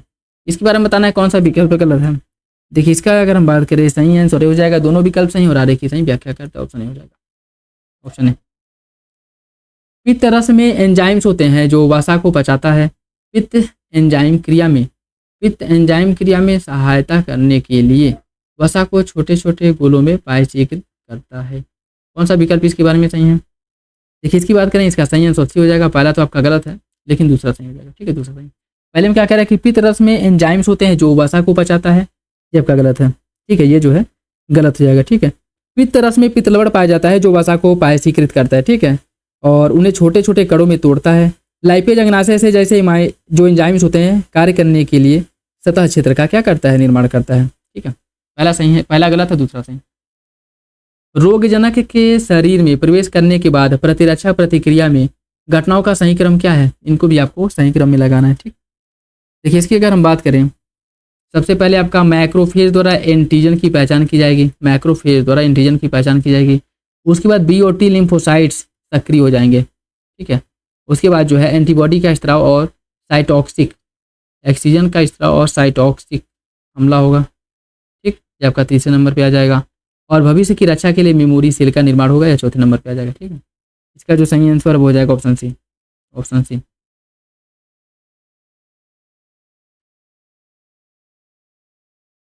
निम्नलिखित में से कौन एक सम्मिलित नहीं है?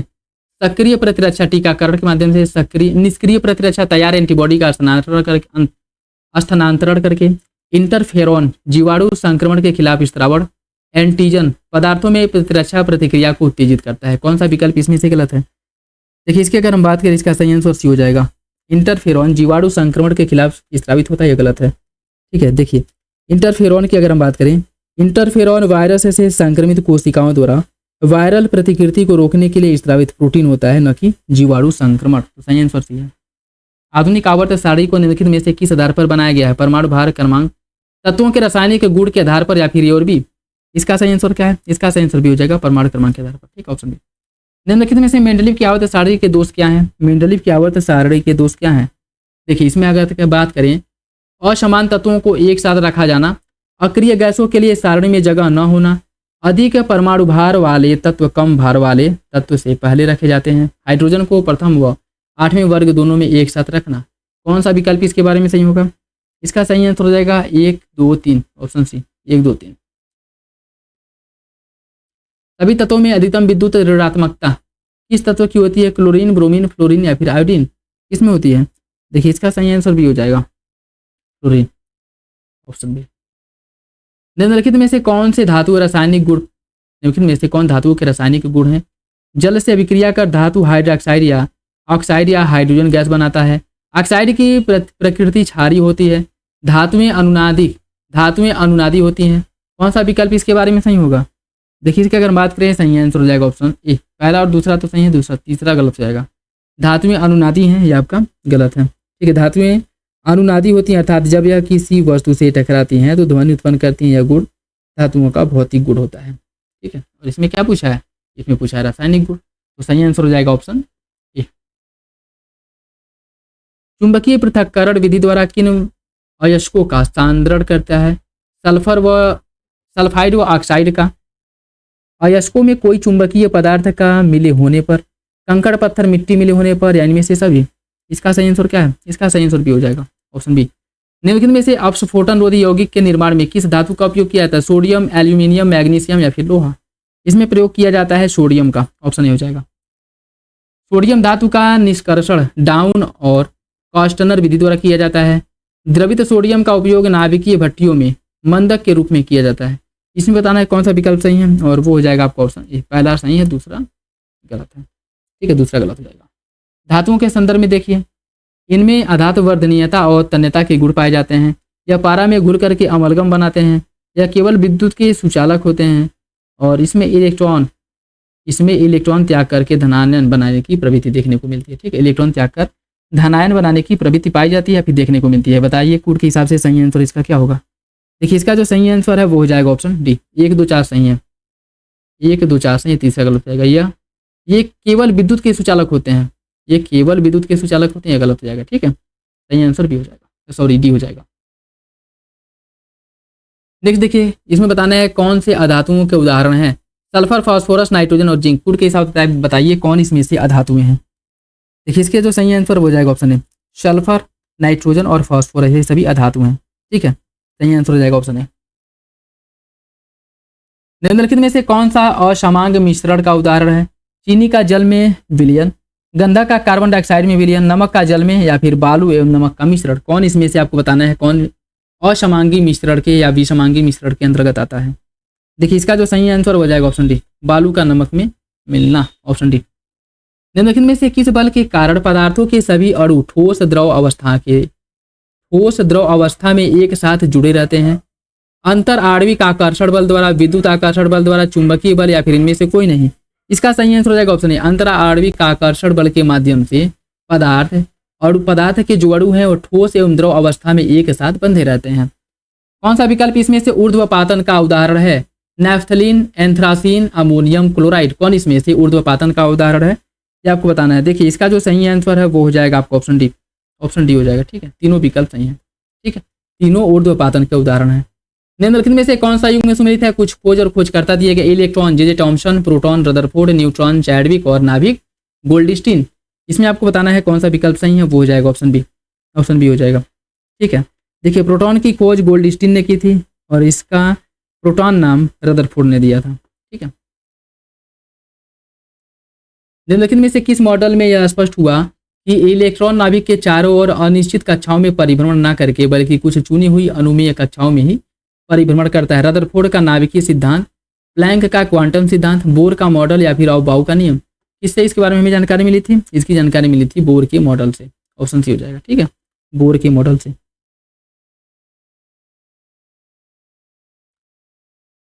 किस स्थिति में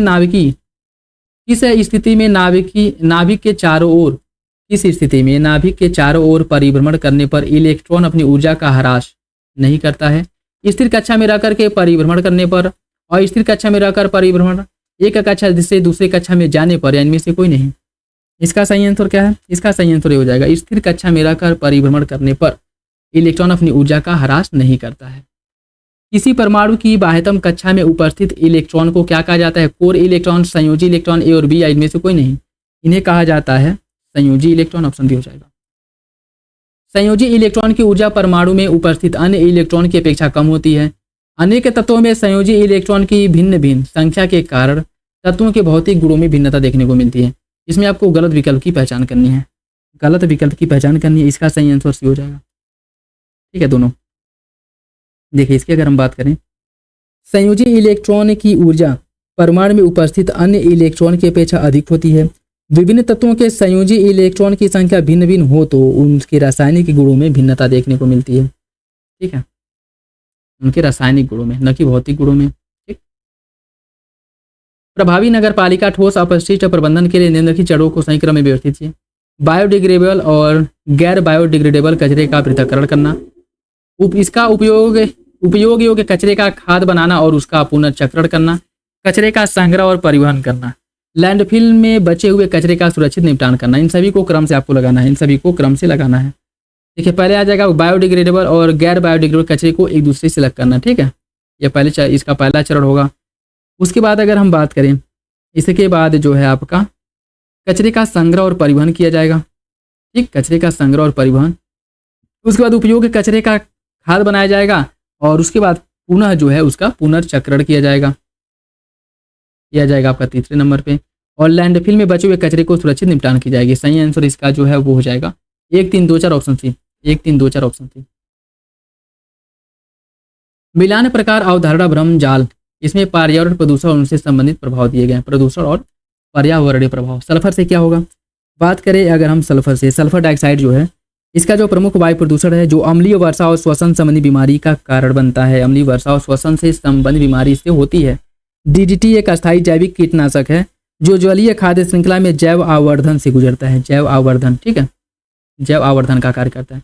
CFCS की अगर हम बात करें, क्लोरोफ्लोरोकार्बन, यह शीतलन और एरोसोल से निकलता था जो फ्रिज, रेफ्रिजरेटर, फ्रिज वगैरह हो गए, AC हो गया, यह इसके मुख्य रूप से इसी में इनका प्रयोग किया जाता है। ठीक है, और इससे अगर हम बात करें तो यह ओजोन क्षरण के लिए मुख्य रूप से उत्तरदायी होता है। प्लास्टिक मलबा, यह समुद्री जानवरों का उलझाव और अंतर्ग्रहण, मतलब समुद्री जानवरों के लिए खतरा उत्पन्न करता है समुद्रों में जब प्रवाहित होता है। तो ठीक है, तो इसका जो सही आंसर है वो हो जाएगा आपका 2, 1, 3, 4 ऑप्शन है हो जाएगा। ठीक है, निम्नलिखित में से कौन सा विकल्प सही नहीं है। यूट्रोफिकेशन, जल निकाय में अत्यधिक शैवाल खिलना। उत्प्रेरक कन्वर्टर, वाहनों में SO2 उत्सर्जन को कम करना। बायोमेडिकल अपशिष्ट सुरक्षित निपटान के लिए भस्मीकरण की आवश्यकता होती है। Fly ash thermal power plant से ठोस अपशिष्ट होता है। इसे बताना है कौन सा विकल्प इसमें से गलत है। गलत विकल्प का चयन करना और वो हो जाएगा ऑप्शन बी। ऑप्शन बी गलत है। ठीक है, उत्प्रेरक कन्वर्टर्स या CuNOx और बिना जले हाइड्रोकार्बन को कम करने के लिए ऑटोमोबाइल में स्थापित किया जाता है, न कि SO2 को, जो मुख्य रूप से औद्योगिक कोयला जलाने से होता है। ठीक है, सही आंसर भी हो जाएगा। नेक्स्ट देखिए, भारतीय पशु चिकित्सा अनुसंधान संस्थान है बरेली में, डीजल लोकोमोटिव है सुल्तानपुर में, भारतीय दलहन शोध संस्थान मेरठ और बायोटेक पार्क है गाजियाबाद में। कौन सा विकल्प इसमें से सही सुमेलित है ये आपको बताना है। इसका देखिए, इसका जो सही आंसर है वो हो जाएगा आपका ऑप्शन है भारतीय पशु चिकित्सा अनुसंधान संस्थान बरेली में आपका सही है, बाकी गलत है। डीजल लोकोमोटिव यह कहाँ पे है? डीजल लोकोमोटिव की बात करें तो ये आपके वाराणसी में है। ठीक है, वाराणसी में है। भारतीय दलहन अनुसंधान संस्थान यह कहाँ पे है? कानपुर में है। ठीक है, कानपुर में। बायोटेक पार्क या लखनऊ में है, लखनऊ में। ठीक है, हेरिटेज आर्क के अंतर्गत कौन सा जनपद नहीं आता है? आगरा, मथुरा, लखनऊ या फिर वाराणसी। हेरिटेज आर्क के अंतर्गत उत्तर प्रदेश का कौन सा जिला नहीं आता है? इसका सही आंसर भी हो जाएगा मथुरा, इसमें नहीं आता है। ठीक है, हेरिटेज आर्क के अंतर्गत मथुरा नहीं आता है। इसके अंतर्गत आगरा, लखनऊ, वाराणसी इन पर्यटक स्थलों का विकास किया जा रहा है। और उत्तर प्रदेश में पर्यटन विभाग का स्थापना 1998 में किया गया था, याद रखिएगा 1998 में किया गया था। ठीक है, बुंदेलखंड आर्थिक क्षेत्र के अंतर्गत कितने जिले आते हैं? बुंदेलखंड आर्थिक क्षेत्र के अंतर्गत कितने जिले आते हैं?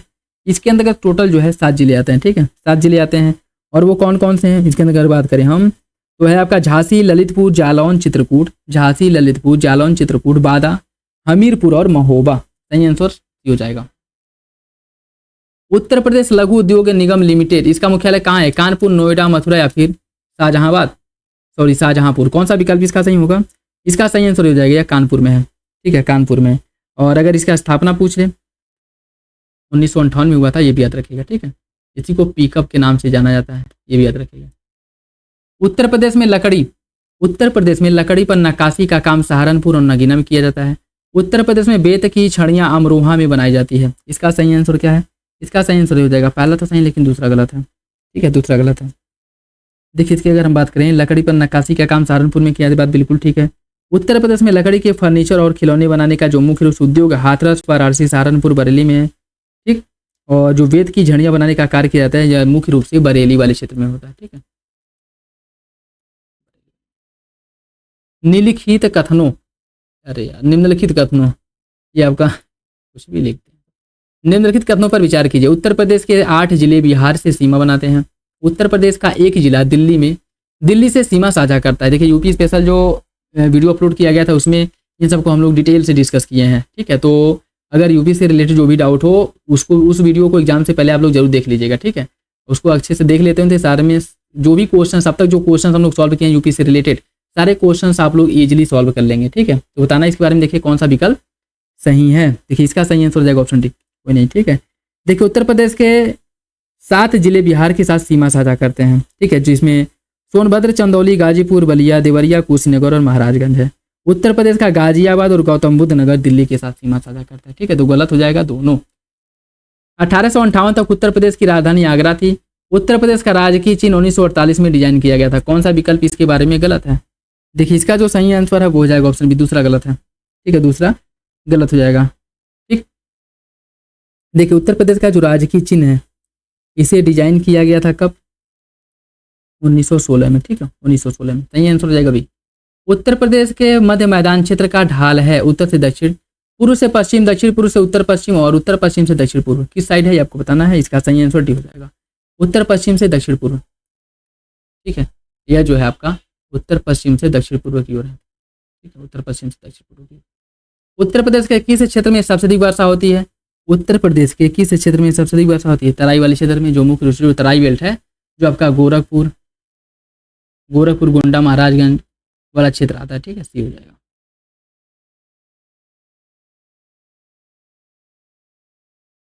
गंगा नदी उत्तर प्रदेश में सहारनपुर में प्रवेश करती है। गंगा नदी उत्तर प्रदेश बिजनौर में प्रवेश करती है। कौन सा विकल्प इसका सही होगा?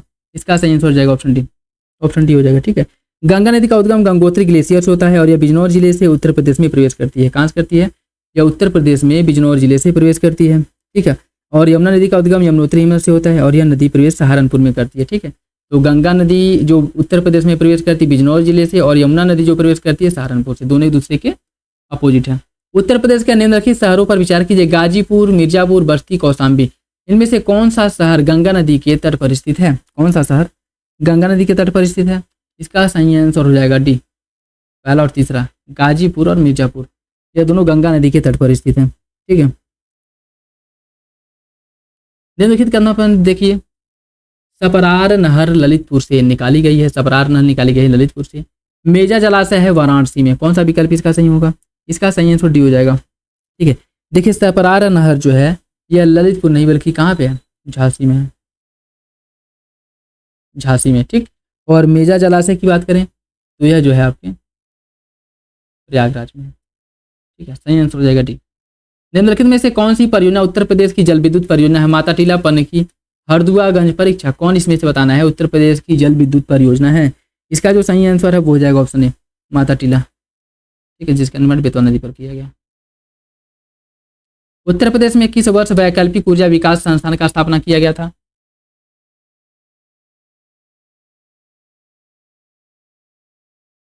उत्तर प्रदेश में किस वर्ष वैकल्पिक ऊर्जा विकास संस्थान का स्थापना किया गया था? 1989, 2004, 1978 या फिर 1983?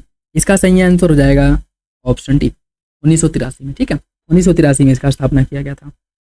और इसके अंतर्गत वर्तमान समय में अगर ये पूछ ले कि वैकल्पिक ऊर्जा संस्थान टोटल कितने जिलों में कार्य कर रहे हैं, तो यह 55 जिलों में वर्तमान समय में कार्यरत है। ठीक है, निम्नलिखित में से कौन सा जिला ऊपरी गंगा नहर से लाभान्वित नहीं होता है? मैनपुरी, वाराणसी, कानपुर या फिर फर्रुखाबाद? कौन सा जिला ऊपरी गंगा नहर से लाभान्वित नहीं होता है? इसका सही आंसर सी हो जाएगा वाराणसी। ठीक है, वाराणसी। ऊपरी गंगा नहर जिसकी अगर हम बात करें, इसका निर्माण शुरू हुआ था 1840 में, 1840 में इसका निर्माण शुरू हुआ था। ठीक है, और इसकी अगर हम बात करें, इसकी जो कुल लंबाई है 5,640 किलोमीटर इसकी कुल लंबाई है। और यह जो है सहारनपुर, मुजफ्फरनगर, मेरठ, गाजियाबाद, बुलंदशहर, कानपुर देहात, कानपुर, फतेहपुर आदि जिलों से होकर के क्या करती है? प्रवाहित होती है। सही आंसर इसका सी, वाराणसी इससे लाभान्वित नहीं होता है। उत्तर प्रदेश का वह कौन सा स्थल है जहां भगवान श्री राम ने निषाद राज के कहने पर एक रात विश्राम किया था? श्रृंगी, रामपुर, नैमिषारण्य, श्रृंगवेरपुर या फिर हस्तिनापुर? इसका सही आंसर है ऑप्शन बी, श्रृंगवेरपुर।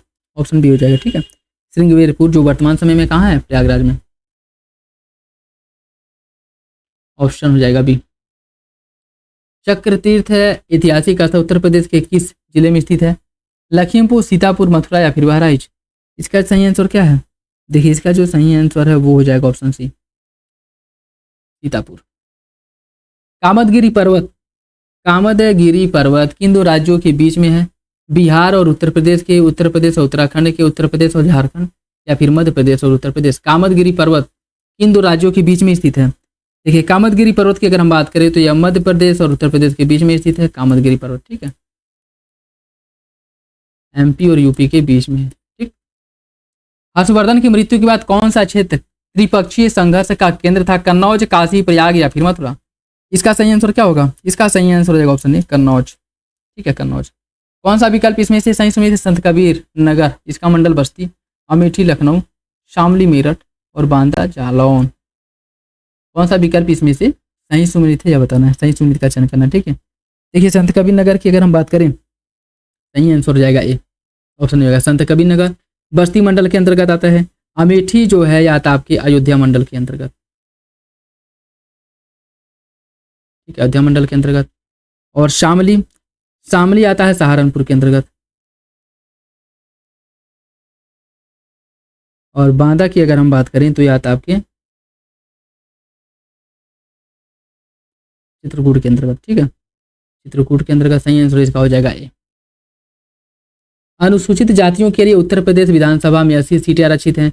अनुसूचित जातियों के लिए उत्तर प्रदेश में कोई भी सीट, अनुसूचित जनजातियों के लिए उत्तर प्रदेश में कोई भी सीट आरक्षित नहीं है। कौन सा विकल्प इसका सही होगा? देखिए इसकी अगर हम बात करें, सही आंसर डी हो जाएगा, ऑप्शन डी। देखिए उत्तर प्रदेश में विधानसभा में टोटल जो सीट है 403 है। ठीक है, 403 है। और इन सीटों में अगर हम बात करें, इन सीटों में 84 सीट अनुसूचित जाति, इसमें भी एससी और एसटी, इनके लिए है 84 सीट। ठीक, 84 सीट, 84 सीट है। अनुसूचित जाति के लिए और अनुसूचित जनजाति के लिए जो है 2 सीट है, ठीक है। अनुसूचित SC के लिए 84 और ST अनुसूचित जनजाति के लिए 2।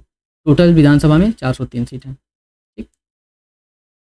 निम्नलिखित विधानसभा के ऐसे अध्यक्ष जो उत्तर प्रदेश के मुख्यमंत्री भी बने थे, श्रीपति मिश्र, नारायण दत्त तिवारी, केसरी नाथ त्रिपाठी या फिर चरण सिंह। इसका सही आंसर क्या है? इसका सही आंसर ये हो जाएगा।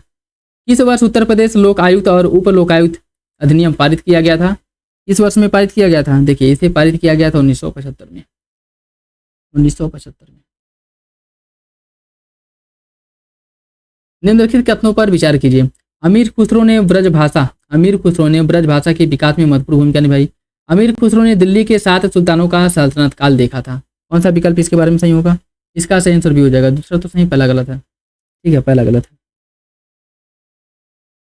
निम्नलिखित में से कौन सा विकल्प सही सुमित है? झाझरी मस्जिद का निर्माण मोहम्मद शाह ने कराया था। अटाला मस्जिद इब्राहिम शाह सरकी ने। लाल दरवाजा का निर्माण मुबारक शाह ने। और बदायूं की जामा मस्जिद का निर्माण अलाउद्दीन खिलजी ने। इसमें बताना है कौन सा विकल्प सही सुमित है। सही सुमित वाले विकल्प का चयन करना है। इसका सही आंसर भी हो जाएगा अटाला मस्जिद इब्राहिम शाह सरकी। बाकी झंझरी मस्जिद का निर्माण, इसका निर्माण भी इब्राहिम शाह सरकी ने करवाया था, ठीक है, इब्राहिम शाह सरकी ने। और जो आपका लाल दरवाजा है, लाल दरवाजा का निर्माण हुसैन शाह सरकी ने कराया था। इसका निर्माण कराया था हुसैन शाह सरकी ने।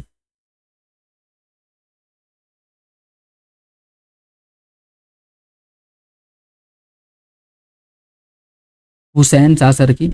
और बदायूं की जामा मस्जिद इसे बनाया था इल्तुतमिश ने। इसका सही आंसर भी हो जाएगा, ठीक है। 1757 ईस्वी तक मुगलों से अलग होकर के वर्तमान उत्तर प्रदेश में कितने स्वतंत्र राज्य स्थापित हो गए थे? 4, 5, 6 या फिर 7? देखिए, इसका जो सही आंसर हो जाएगा ऑप्शन बी 5, ठीक है, 5 हो जाएगा। कौन सा विकल्प इसमें से सही सुमेलित नहीं है? अधिवेशन और अध्यक्ष। बनारस अधिवेशन 1905 गोपाल कृष्ण गोखले। लखनऊ अधिवेशन 1916 अंबिका चरण मजूमदार। कानपुर अधिवेशन 1925 सरोजिनी नायडू। और मेरठ अधिवेशन 1946 जवाहरलाल नेहरू। कौन सा विकल्प इसमें से गलत है? इसका सही आंसर डी हो जाएगा। इसका जो सही आंसर है वो हो जाएगा आपका ऑप्शन डी, मेरठ अधिवेशन 1946। इसकी अध्यक्षता JB कृपलानी द्वारा किया गया था, ठीक है। निम्नलिखित में से किसने प्रयागराज में करबंदी नेतृत्व किया था? करबंदी आंदोलन का नेतृत्व मोतीलाल नेहरू, जवाहरलाल नेहरू, महात्मा गांधी या फिर मदन मोहन मालवीय। इसका सही आंसर क्या होगा? देखिए, इसका जो सही आंसर है वो हो जाएगा आपका ऑप्शन बी, जवाहरलाल नेहरू, ठीक, ऑप्शन बी। विष्णु का दशावतार मंदिर किस जिले में स्थित है? विष्णु का दशावतार मंदिर है ललितपुर में, ठीक है, ललितपुर में है, ऑप्शन सी हो जाएगा। जेतवन बिहार उत्तर प्रदेश के किस जिले में है? जेतवन बिहार किस जिले में है? आगरा, ललितपुर, वाराणसी या फिर श्रावस्ती। इसका जो सही आंसर है वो हो जाएगा ऑप्शन डी है श्रावस्ती में, श्रावस्ती में ऑप्शन डी हो जाएगा। संगीत नाटक अकादमी उत्तर प्रदेश का प्रथम संगीत महाविद्यालय है। उत्तर प्रदेश संगीत नाटक अकादमी की स्थापना 1963 को लखनऊ में किया गया था। कौन सा विकल्प इसके बारे में सही है? इसका सही आंसर भी हो जाएगा। दूसरा सही है, पहला गलत है, ठीक है, दूसरा सही है, पहला गलत है। इसकी अगर हम बात करें, संगीत नाटक अकादमी उत्तर प्रदेश का प्रथम संगीत महाविद्यालय नहीं है।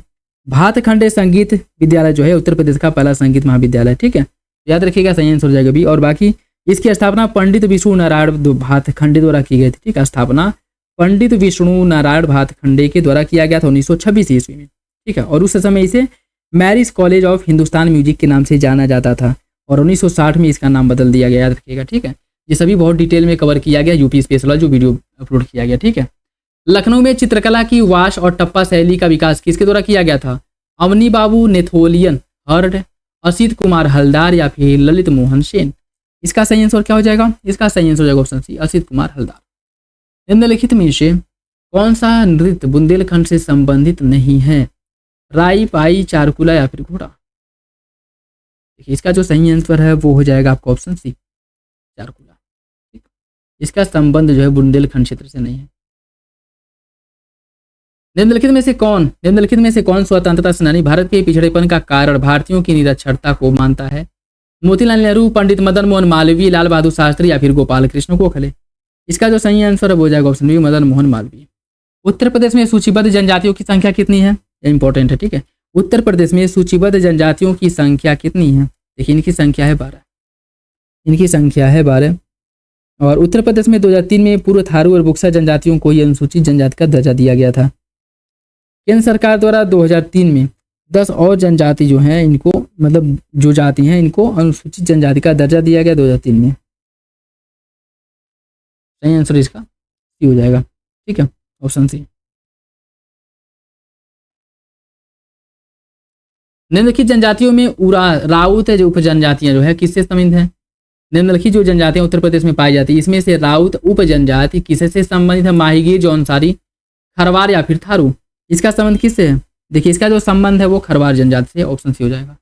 कौन इसमें से सही सम्मिलित है? सहरिया, ललितपुर, खरवार, बिजनौर, गोंड, अयोध्या और पथारी, हरदोई। कौन सा विकल्प इसमें से गलत है? इसका जो सही आंसर है वो हो जाएगा ऑप्शन ए, सहरिया, ललितपुर आपका सही हो जाएगा ऑप्शन ए। ठीक है, बाकी कुछ जो जनजातियां और जो जिलों में पाई जाती हैं उनकी अगर हम बात करें तो जो इंपॉर्टेंट जनजाति जैसे सहरिया जनजाति ललितपुर में निवास करती है, खरवार जनजाति देवरिया, बलिया, गाजीपुर, वाराणसी और सोनभद्र में निवास करती हैं। गोंड जनजाति महाराजगंज, बस्ती गोंडा, आजमगढ़, जौनपुर, मिर्जापुर, सोनभद्र, सिद्धार्थनगर आदि क्षेत्र में निवास करती है। पथारी जनजाति महाराजगंज, बस्ती, गोरखपुर, आजमगढ़, जौनपुर, मिर्जापुर, सोनभद्र जिलों में क्या करती है? निवास करती है। निम्नलिखित में से हिंडोला और उद्धव शतक किस कवि की रचना है? मुंशी प्रेमचंद, जगन्नाथ दास, रत्नाकर, भूषण या फिर पंडित प्रताप नारायण मिश्र? इसका सही आंसर ऑप्शन बी, जगन्नाथ दास रत्नाकर। उत्तर प्रदेश में ताम्र पाषाणिक संस्कृति के साक्ष्य कहाँ से प्राप्त हुआ है? मेरठ, सहारनपुर, गाजियाबाद या फिर ए और बी? इसका जो सही आंसर है वो हो जाएगा ऑप्शन डी, ए और बी, मेरठ और सहारनपुर दोनों जगह से। ठीक है, ऑप्शन डी हो जाएगा। नेक्स्ट देखिए और आज का लास्ट क्वेश्चन, उत्तर प्रदेश का वह कौन सा पूरा स्थल है जहां से झोपड़ियों एवं मिट्टी के बर्तन के अवशेष मिले हैं, साक्ष्य मिले हैं? चौपानी मांडो, दमदमा, लोहदा नाला और बड़ागांव। ये सभी को देखिए यूपी स्पेशल जो वीडियो डाला गया उसमें हिस्ट्री, ज्योग्राफी सारे सेक्शन को कवर किया गया। ठीक है, जो आपके एग्जाम के पॉइंट ऑफ व्यू से इंपॉर्टेंट है। ठीक, तो उसे जो है आप लोग देख लीजिएगा जरूर। बाकी उसका जो लिंक है मैं इसे ऊपर पिन कर दूंगा, यहाँ बेल आइकन पे जो है आई बटन पे क्लिक करके आप जो है उसे ले सकते हैं। ठीक है, उस वीडियो को देख सकते हैं। तो इसका जो सही आंसर है वो हो जाएगा आपका ऑप्शन है, चौपानी मांडो से प्राप्त हुआ। ठीक है, ऑप्शन है। बाकी ये था last question. I hope video आप लोगों को अच्छा लगा होगा। वीडियो पसंद आए तो लाइक करिए, चैनल पे नए हैं तो सब्सक्राइब कर ले और बेल आइकन को प्रेस कर ले, जिससे वीडियो के महत्वपूर्ण नोटिफिकेशन आप लोगों को मिलते रहें। ठीक है, बाकी किसी भी क्वेश्चन को लेकर के कोई डाउट हो, कन्फ्यूजन हो, कमेंट बॉक्स में कमेंट करके पूछ सकते हैं और अपना फीडबैक भी कमेंट बॉक्स में जरूर दे दिया करें। और पेड ग्रुप जो लोग ज्वाइन करना चाहते हैं डिस्क्रिप्शन बॉक्स में लिंक मिल जाएगा, वहाँ करके ज्वाइन कर सकते हैं। देखिए SSCS का टेस्ट हिस्ट्री भी कल प्रोवाइड करा दिया गया है, उसमें 13 तक टेस्ट थे और बाकी उसके आगे के जो टेस्ट हैं अर्थात 19 तक टेस्ट उसमें प्रोवाइड करा दिया गया। बाकी PCS मंत्रा के दोनों फॉर्मेट हिंदी और इंग्लिश में उसमें अवेलेबल हैं, तो जो लोग ज्वाइन करना चाहते हैं ज्वाइन कर सकते हैं और जो लोग नहीं ज्वाइन करना चाहते हैं यहाँ पर वीडियो के माध्यम से या प्रैक्टिस सेट के माध्यम से यूट्यूब पे सॉल्व कर सकते हैं। ठीक है, तो चलिए मिलते हैं अगले वीडियो में, तब तक के लिए धन्यवाद, जय हिंद।